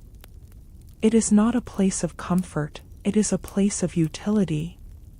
It is a station on the assembly line of the day. Take a deep, slow breath. Feel the moisture in the air. As the minutes tick by, the rush becomes more frantic. The footsteps in the hall are faster, the clicks of the door latches are sharper. You hear the landlady's voice from the bottom of the stairs, 6:45, ladies. The oatmeal is on. And the tension rises. The bathroom rush was the first stress of the day. It was where you learned to be efficient, to be disciplined, and to be tolerant of others. You learned the intimate details of your neighbors' lives, the scent of their shaving soap, the way they coughed into the towel, the specific rhythm of their movements. You were a family, but a family of strangers. Listen to the sound of the water draining away. A long, hollow gurgle, followed by the hiss of the pipes settling back into silence. The person inside has finished. The door opens, a cloud of steam escapes into the hallway, and the next person steps in. No words are exchanged, just a tired nod, a shared acknowledgement of the struggle. Think of the mirrors in these bathrooms. They were often old, the silvering starting to peel at the edges, making your reflection look like a ghost from a previous century. In that mirror, you didn't see a consumer or a citizen. You saw a worker. You saw someone preparing to sell their time to the city. You pinned your hair, you straightened your collar, and you stepped out of the steam and into the world. By 7:15 a.m., the rush is over. The bathroom is empty, the floor is damp, and the air is heavy with the scent of 15 different soaps. The sink is finally silent. The mountain of the morning has been climbed. The boarding house is now fully awake. The sounds have moved from the hallway to the dining room, from the private to the public. But the morning rush remains the foundational ritual of the house. It is the moment when the private self of the night is washed away, and the public self of the 1910s is built, one cold splash of water at a time. Take a long, slow, deep breath. The steam is fading now. The tiles are drying. The house is moving forward into the light. Stay in this transition for a moment. Feel the freshness of the morning on your skin. Listen to the distant sounds of the city waking up, the wagons, the whistles, the roar of the new century. Imagine the sound of the front door closing behind you with a heavy, final thud. You are no longer a boarder, you are a worker. The streets of the city in 1910 are a sea of motion. Thousands of young women are emerging from brownstones and tenements, their long, dark skirts brushing against the pavement with a soft, sweeping shish shish shish sound. They are walking toward the district of brick and glass, the district of the machines. In 1910, the working girl was a new and revolutionary figure in the American landscape. She was the daughter of immigrants, or the girl from the farm, and she was the engine that powered the garment industry. As you walk with her, listen to the rhythm of her boots on the cobblestones. Click-clack, click-clack. It is a steady, determined sound. Think of the uniform of her labor. She wears a shirtwaist, a crisp, white blouse with a high collar, tucked tightly into a dark skirt. It is a garment of independence. It is simple, mass-produced, and practical.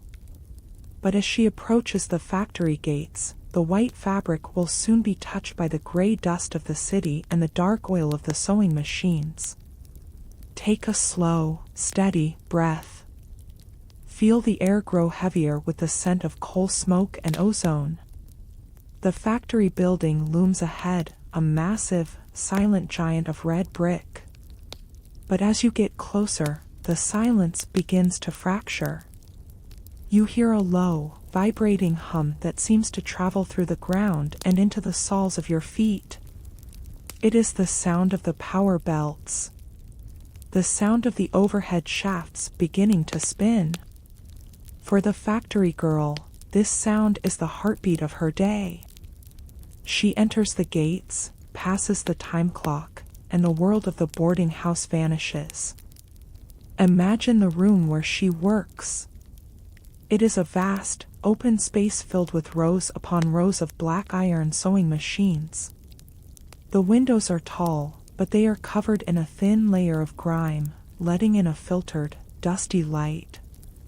The air is thick with fluff, tiny fibers of cotton and silk that dance in the shafts of sun like miniature snowflakes. Listen to the start of the shift. A single, sharp whistle pierces the air. Wee-ee.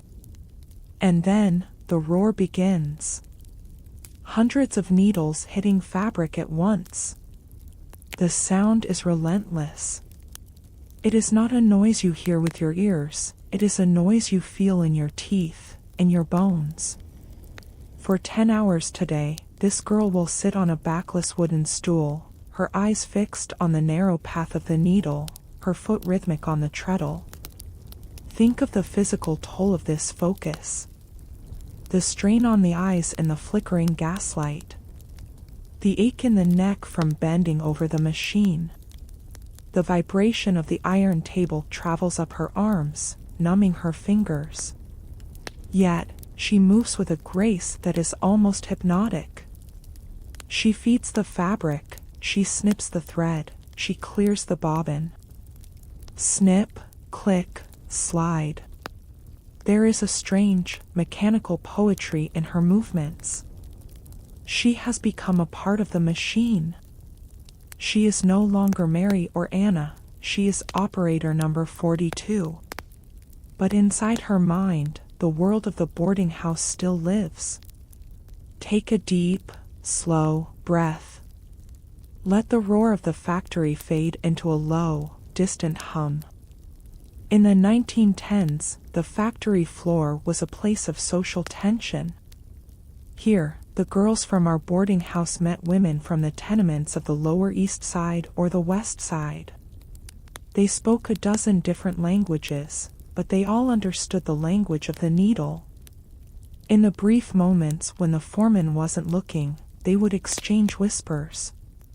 Did you have the boarder's beef for dinner? Is your landlady still locking the door at 11? These whispers were the threads of a new kind of community.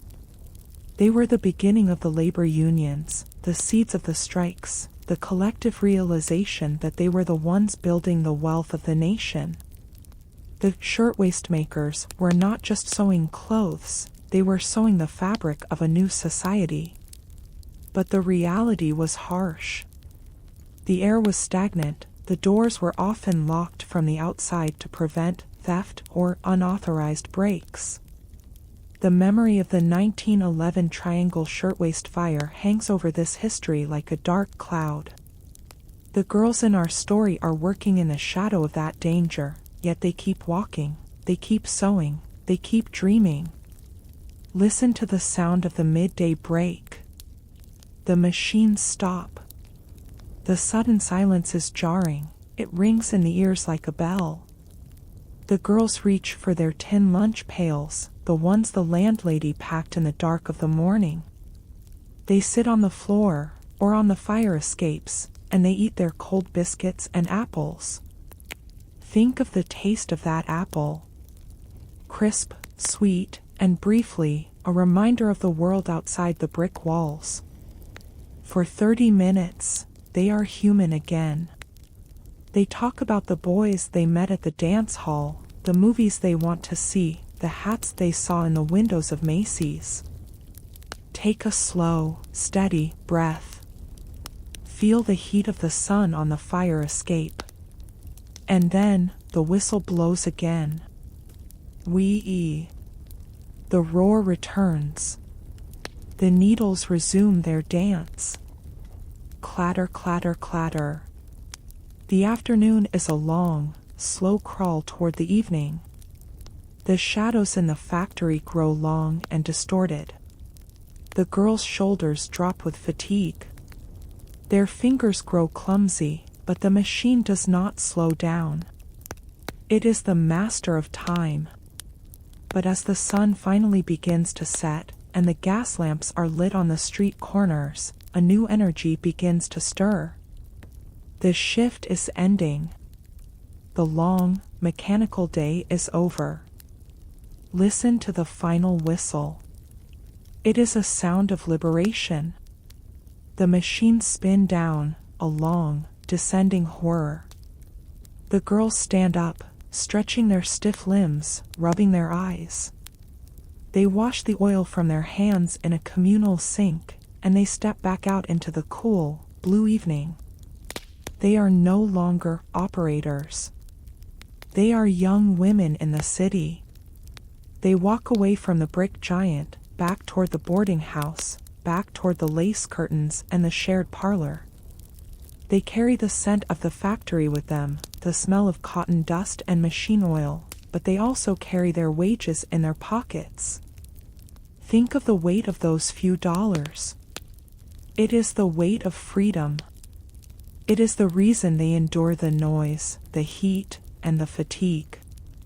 It is the bridge to a life they are building for themselves. As they walk back down the cobblestone streets, the city begins to glow with a million electric lights. The working girl of 1910 is tired, her back aches, and her eyes are weary, but she is moving forward. She is part of the vanishing world, and she is the creator of the world to come. Take a long, slow, deep breath. The factory is silent now. The machines are cold. The streets are quiet. Stay in this transition for a moment. Feel the relief of the evening air. Listen to the distant sounds of the city settling into the night. Imagine the scent of the city changing. The smell of machine oil and cotton dust is replaced by the sharp, clean aroma of cedarwood pencils, the metallic tang of typewriter ribbons, and the faint, dusty smell of old books. In 1910, the professional landscape for women was expanding like a slow-moving tide. While the factory girl worked with her hands, the new professional worked with her mind and her poise. She was a pioneer in a world of starched collars and mahogany desks.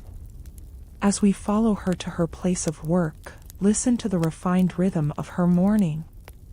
Listen to the sound of the office awakening. The heavy, brass-handled door opens with a dignified, muffled thud. The floor here is not rough wood, but polished linoleum or quiet carpet. The footsteps of the new professional are light, precise, and rhythmic. Tap, tap, tap. She is not just walking to a desk, she is walking into a new identity. Think of the uniform of her status. She wears a tailored suit, perhaps a dark navy or charcoal, with a skirt that clears the floor by just an inch or two.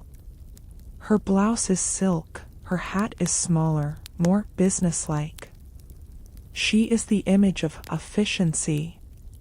But beneath that starched exterior, there is the same weight of the boarding house rules, and the same desire to prove that a woman belongs in the house of commerce. Take a slow, steady breath. Feel the stillness of the morning office. She sits at her desk, a heavy, roll-top desk of dark oak. She reaches for her primary instrument, the typewriter. In 1910, the typewriter was a massive, black iron machine, a Remington or an Underwood, with keys that required a firm, deliberate touch. Listen to the start of her symphony. Clack, clack, clink, zip. The clack of the key hitting the paper. The clink of the bell at the end of the line. The zip of the carriage being returned. For 8 hours, this is the language she speaks. It is a percussive, metallic rhythm that replaces the roar of the factory with the staccato of the office.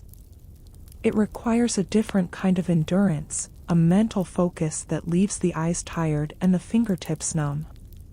There is a strange, cold beauty in this work.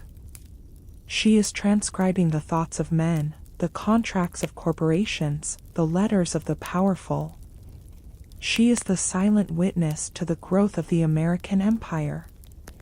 Though she is often treated as part of the office furniture, she is the one who keeps the information flowing. She is the invisible secretary. Take a deep, slow breath. Let the sound of the keys fade into the background. Now, think of the teacher. Another professional woman from our boarding house. She does not walk toward the office district, but toward the brick schoolhouse in the neighborhood. Her world is one of chalk dust, inkwells, and the constant, high-pitched murmur of children. Listen to the silence of the schoolroom before the students arrive. The shushing sound of a broom on the floorboards. The squeak of a piece of chalk writing a date on the blackboard. January 1910. She stands at the front of the room, a figure of absolute authority and absolute restraint. In the 1910s, a female teacher was a moral icon.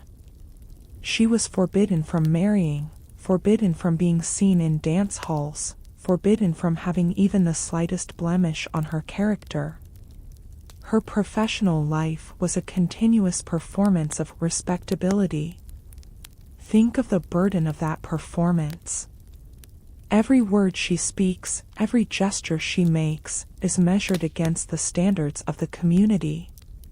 She carries the weight of the future in her hands, yet her own future is often a path of solitude.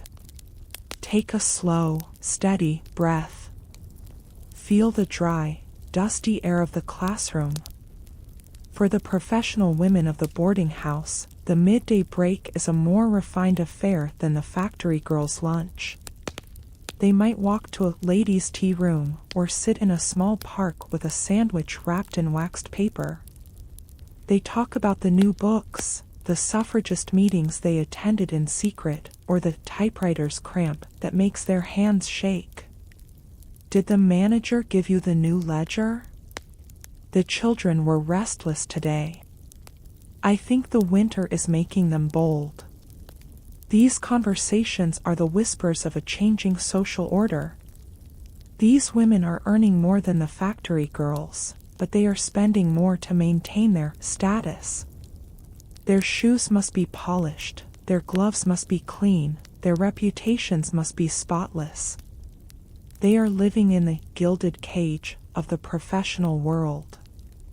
Listen to the afternoon in the office. The light changes, turning the mahogany desks to a deep, glowing amber. The sound of the typewriters slows down as the fingers grow weary.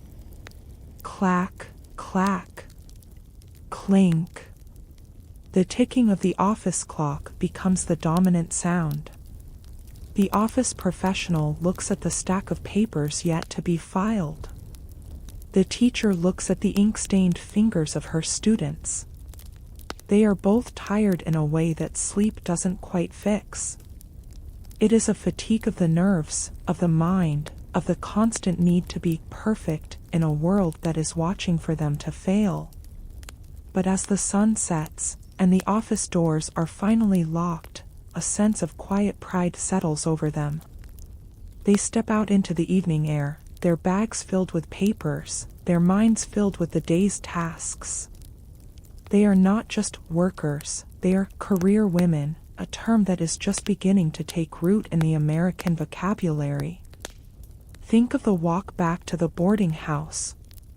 They pass the factory girls, and there is a silent acknowledgement between them. Different worlds, different labors, but the same city and the same struggle for a place of their own. As they reach the heavy oak door of the house, and the landlady greets them with a nod, they return to their shared rooms. They unlace their boots, they wash the ink from their fingers, and they prepare for the evening in the parlor. They are the new professionals of 1910. The architects of a future they will never fully see. Take a long, slow, deep breath. The typewriters are silent. The chalkboards are clean. The offices are dark. Stay in this transition for a moment. Feel the weight of the day's achievements. Listen to the distant sounds of the city's night, the trolleys, the whistles, the pulse of the new century. Imagine the air in the house changing.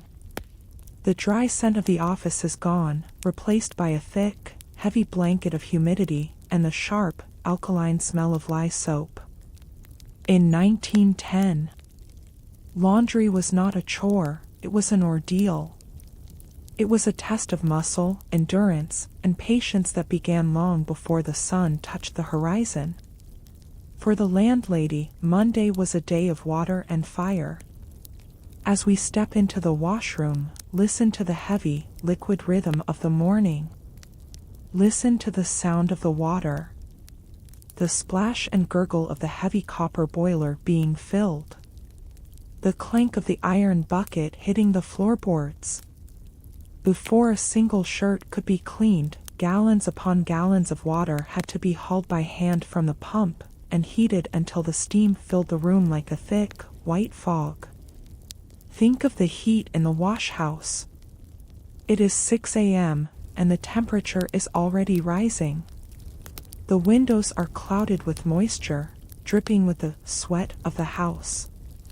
The landlady stands before the massive wooden tub, her sleeves rolled tight above her elbows, her face flushed a deep, healthy red from the rising heat.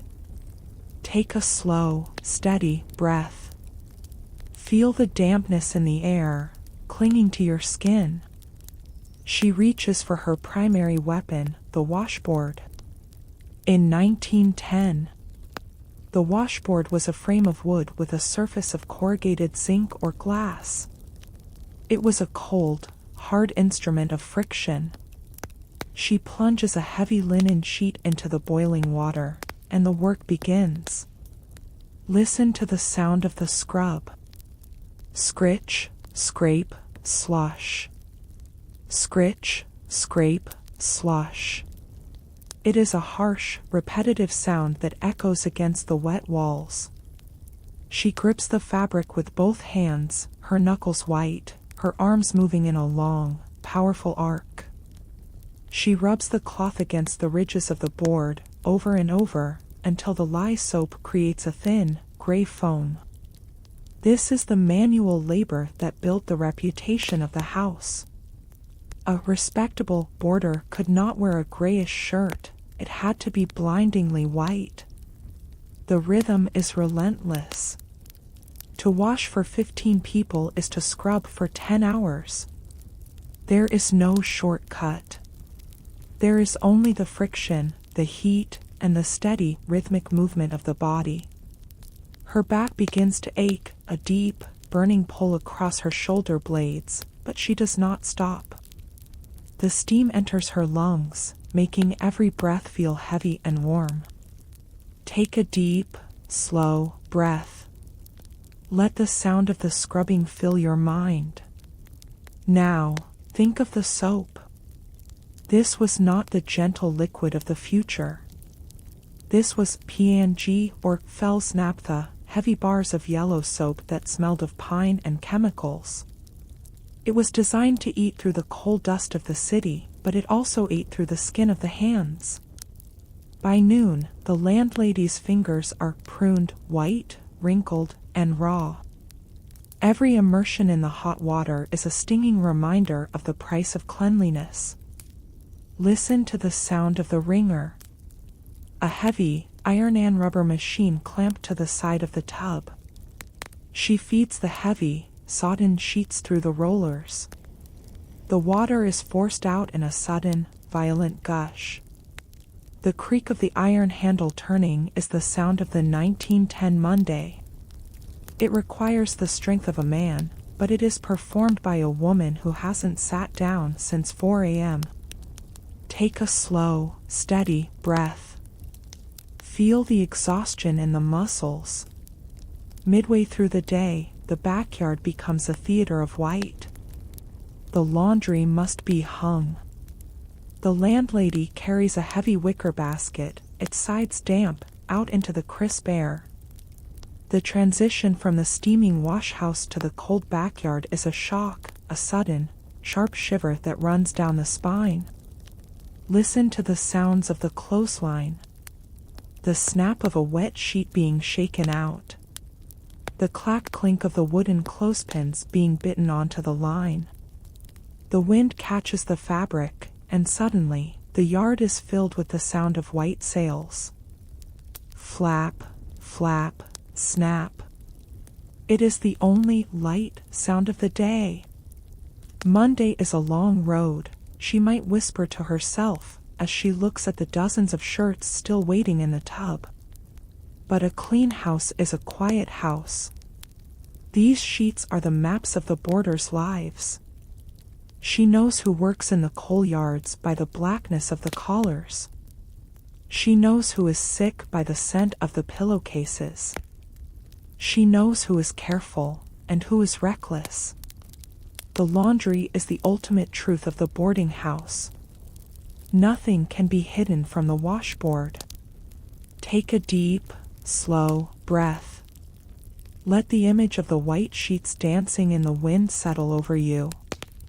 The afternoon brings the ordeal of the boiling. The most stained items are put into a copper boiler on the stove and stirred with a long wooden pole. Listen to the sound of the stirring. Swish, thud, swish. The water is now a dark, murky gray, filled with the grime of the industrial city. The steam is thicker now, smelling of boiled cotton. The landlady stirs the pot like a witch over a cauldron, her face hidden in the white clouds. This is the deep clean, the final stand against the soot of the coal-burning furnaces that heat the American city. As the sun begins to set, the ordeal moves into its final phase. The clothes are brought in, smelling of the cold wind and the sun. They are stiff, nearly frozen if the weather is turning. They are piled in the kitchen, a mountain of fabric that will become tomorrow's labor, the ironing. Think of the landlady's hands now. They are red, swollen, and smelling of lye. She wipes them on her apron, a gesture of finality. The wash house is dark. The fire in the boiler is nothing but glowing embers. The water has been drained, a long, final gurgle into the yard. The laundry day ordeal is over. The house is clean, but the cost has been paid in the very skin and bone of the woman who runs it. Take a long, slow, deep breath. The steam has evaporated. The air is cool. The house is quiet. Stay in this stillness for a moment. Feel the relief of the finished task. Listen to the distant sounds of the city settling into its Monday night, the weary footsteps of the workers returning, and the soft rustle of the clean sheets upstairs. Imagine the light in the house has changed. The harsh, white glare of the morning sun is gone, replaced by the warm, flickering amber of the gas lamps. The scent of lye soap has been overtaken by the smell of wood wax, old paper, and the faint, lingering aroma of the evening tea. In 1910, the parlor was the only public room where the genders could mix, and where the loneliness of the city was kept at bay. It was a room filled with heavy, velvet drapes, lace doilies, and furniture built for endurance. As we step over the threshold, listen to the soft, rhythmic heartbeat of the evening. Listen to the sound of the parlor settling. The creak of a heavy armchair as a tired clerk sinks into the cushions. The soft rustle of a newspaper being turned. The clink of a porcelain teacup meeting its saucer. Clink. Shh. These are the sounds of a world exhaling. For 2 hours tonight, the city does not exist. The factory is a ghost, and the office is a memory. Think of the visual warmth of this space. The fireplace is the center of the world. The coal glows a deep, pulsating red, casting long, dancing shadows across the floral wallpaper. The landlady sits in her usual spot, her hands never truly idle, her knitting needles creating a steady, metallic click-clack. This is the metronome of the parlor. It is the sound of time moving at a human pace. No one is in a hurry. There are no screens to watch, no notifications to answer. There is only the presence of others, and the comfort of shared silence. Take a slow, steady breath. Feel the heat from the fireplace on your skin. For many of the boarders, this room is where they find their true selves. The working girl from the factory reaches into her bag and pulls out a book. Perhaps it is a worn copy of The House of Mirth, or a popular romance from the circulating library. Listen to the sound of the pages. A soft, dry flick, flick. As she reads, she is no longer an operator. She is a traveler in another world. She follows the words by the flickering light of the gas jet, her eyes moving slowly, her breath becoming shallow and rhythmic. The parlor provides the silence she needs to disappear. In 1910, reading was a communal act as much as a private one. Sometimes, an older boarder might read aloud from the evening paper, his voice a low, gravelly drone that fills the room. It says here, he might whisper, that the new flying machines reached a height of 1,000 feet today. A collective murmur of, "Ah!" and "imagine that" ripples through the room. They are witnessing the birth of a new century together. They are connected by the shared air, the shared light, and the shared wonder of a world that is growing smaller every day. Take a deep, slow breath. Let the low murmur of voices lull you into a state of peace. Now, think of the silent dreams that live in this room. Observe the young man in the corner, staring into the fire. He is a clerk, but in his mind, he is building a business of his own. He is counting the weeks until he has enough saved to leave the boarding house, to find a flat, to start a life. He doesn't speak his dreams, but they are visible in the way he watches the embers turn to ash. And the young woman at the small desk, her pen scratching against a sheet of thin, blue stationery. Scritch, scratch. She is writing home. She is telling her mother that the city is beautiful, that the food is plenty, and that she is safe. She doesn't mention the cold wash water or the noise of the machines. She wants to send a piece of the parlor's peace back to the farm. The scent of her ink is a tiny, sharp note in the warm room. Listen to the sound of the house cooling. Outside, the wind is rising, whistling through the gaps in the window frames. But inside, the heavy curtains hold the world at bay. The parlor is a brick-and-mortar soul, protecting its inhabitants from the vastness of the American night. You can hear the distant rumble of a trolley car, a reminder of the industrial machine, but here, it sounds like a dream. The landlady looks up from her knitting. She sees them all. The dreamers, the readers, the letter writers. She knows that tomorrow morning, she will have to wake them with a knock. She will have to feed them and send them back to the struggle. But for now, she is the guardian of their rest. She takes a long, deep breath, and her knitting needles slow down. The conversation has died away. The only sound is the ticking of the grandfather clock in the hallway. It is almost 9:30 p.m. The hour of the parlor is coming to a close. One by one, the boarders stand up. They stretch, they nod good night, they gather their books and their letters. The transition from the shared warmth to the cold, private rooms upstairs is beginning. "Good night, Mrs. Higgins," they say. "Good night, Mary." "Good night, Mr. Henderson." The voices are soft, respectful of the growing silence. The landlady stands by the gas lamp, her hand on the key. She waits until the last footstep has faded on the stairs.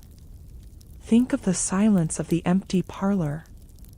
The fire is now just a bed of glowing coals, casting a faint, red light on the ceiling.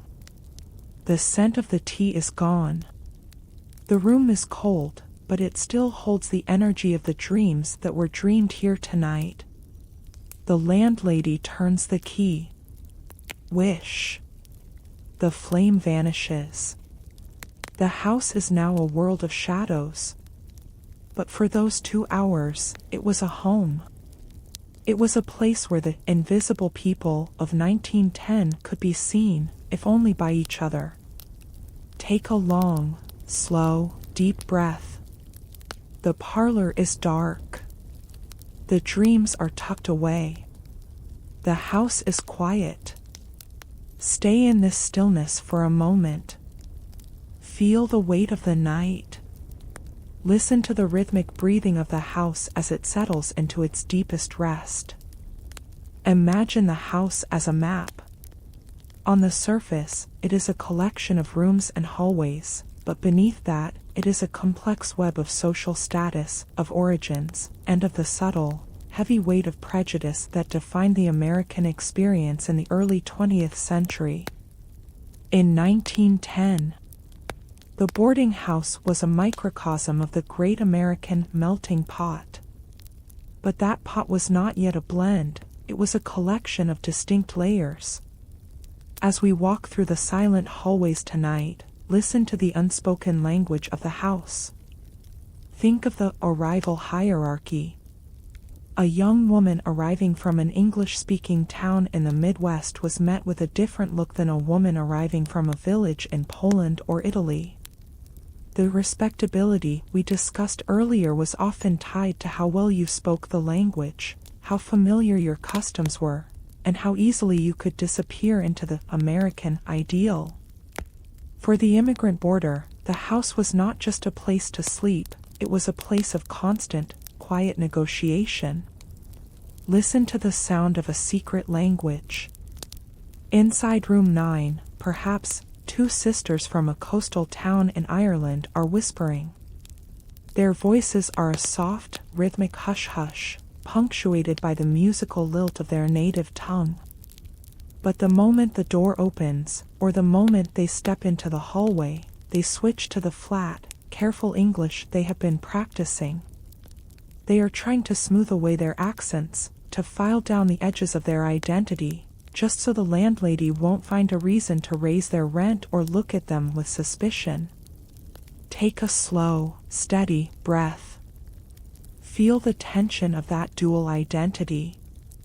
The 1910s were a time of intense nativism. The fear of the other was a shadow that hung over every shared meal. At the dining table, the hierarchy was visible in the seating. Those who had lived in the house the longest, those with the most American manners, sat closest to the landlady.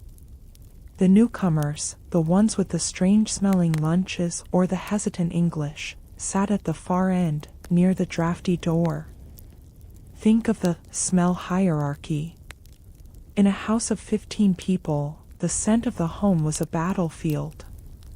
If a boarder used spices that were unfamiliar, garlic, cumin, or strong oils, the complaint would reach the landlady's ears by sunset. The house is starting to smell like a tenement, a respectable clerk might whisper. The landlady, ever the guardian of the house's reputation, would have to act. She would knock on the door of the offending boarder, and the conversation would be polite, but the message was clear: to stay here, you must leave yourself behind. Take a deep, slow breath. Let the weight of that silence settle over you. Now, think of the darkest hierarchy of all, the color line. In 1910, the Great Migration was beginning. African American women were moving north, seeking the same independence as the factory girls. But for them, the boarding house door was often closed. Most of the houses we have explored tonight were strictly segregated, not by law, but by a gentleman's agreement of prejudice. Imagine a young black woman standing on the stoop, her suitcase in hand, seeing the sign, "Rooms for Respectable Ladies." She knocks. The rap, rap, rap is the same sound we heard before. But when the door opens, the silence is different. It is a cold, hollow silence. No vacancy, the landlady might say, even though the sign is still in the window. Or, "We don't take in your kind here." This woman would have to find a different house, in a different neighborhood, perhaps a colored boarding house run by a black landlady who faced her own hierarchies of class and origin. These houses were often more crowded, the furniture more worn, the coal more scarce, yet they were the only places where the weary traveler could find a bed without a side order of judgment. The hierarchy was a wall of brick that even the 11 p.m. curfew couldn't penetrate. Take a slow, steady breath. Feel the coldness of that exclusion. Inside our house, even among the accepted boarders, there was a hierarchy of labor. The professional woman we met, the teacher or the typist, felt a quiet superiority over the factory girl. She would speak of the poor girls at the mill with a tone of pity that was actually a wall of separation. And the factory girl, in turn, might look at the new professional with a mixture of envy and resentment, seeing the soft hands and the clean collar as a mark of someone who didn't know the real world. Listen to the house settling into the night. A creak on the floorboards above. A sigh through the thin plaster walls. Everyone is dreaming under the same roof, yet they are worlds apart. They are separated by their wages, their religions, their last names. The 1910s were the years when America was trying to decide what an American looked like. Was it the Irish girl? The Jewish seamstress? The Italian laundress? Every day in the boarding house was a rehearsal for this national drama. The landlady, too, was caught in the hierarchy. She had to balance the prejudices of her boarders to keep the house full. If she took in too many of one kind, the other kind would leave. She was a social engineer, a manager of human friction. She watched the parlor for signs of conflict. She listened to the whispers in the hall for the first notes of intolerance. Peace in the house, she would say to herself, is worth more than a full ledger. But as the night deepens, and the individual breaths of 15 people merge into a single, rhythmic sound, the hierarchies begin to blur. In sleep, the accent is gone. In sleep, the color of the hand on the quilt doesn't matter. In sleep, the factory girl and the teacher are equal in their exhaustion. Take a long, slow, deep breath. Let the divisions of the world fade away.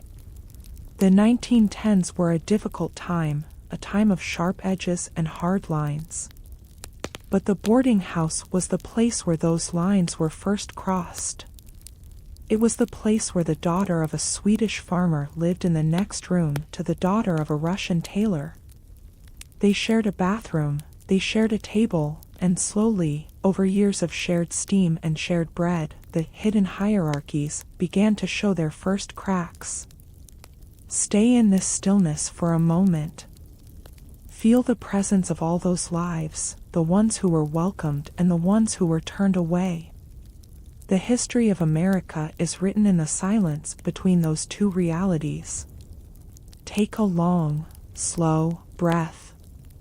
The house is quiet. The maps are put away. The dreams are the only thing left. As the final hours of the night begin to dissolve into the first pale light of a new decade, we stand one last time in the quiet hallway of our boarding house. The 1910s are fading, like the scent of lavender in an old drawer, or the glow of a coal fire turning to white ash. This segment, titled The End of an Era, is the story of how the world changed, and how the house that held so many dreams finally fell silent. Take a very slow, long breath. Feel the weight of the years passing.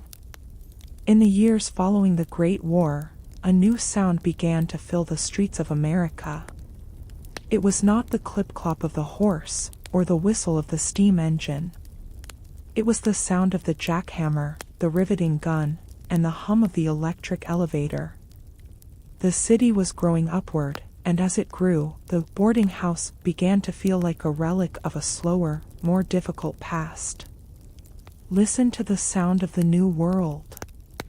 The sharp, metallic clink of steel meeting steel. the buzz of the new electric appliances.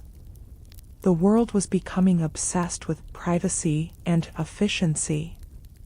The shared table, the shared bathroom, the thin plaster walls, they were no longer seen as a sanctuary. They were seen as a burden. Think of the apartment building. For the young woman of the 1920s, the successor to our 1910s factory girl, the dream had changed. She no longer wanted a room with a surrogate mother watching her curfew. She wanted a studio. A place with its own tiny kitchenette, its own private bath, and a door that she could lock from the inside, with no landlady to ask where she had been until midnight. Take a slow, steady breath. Feel the cold, clean independence of that new door. As the apartments rose, the grand old boarding houses began to disappear. Some were torn down to make way for the steel towers. Others were converted into flats, their large, echoing parlors divided into small, cramped units where neighbors no longer spoke to one another. The family of choice was being replaced by the isolation of the individual. Listen to the silence of the vanishing boarding house. The landlady is older now. Her hands, once so strong on the washboard, are still.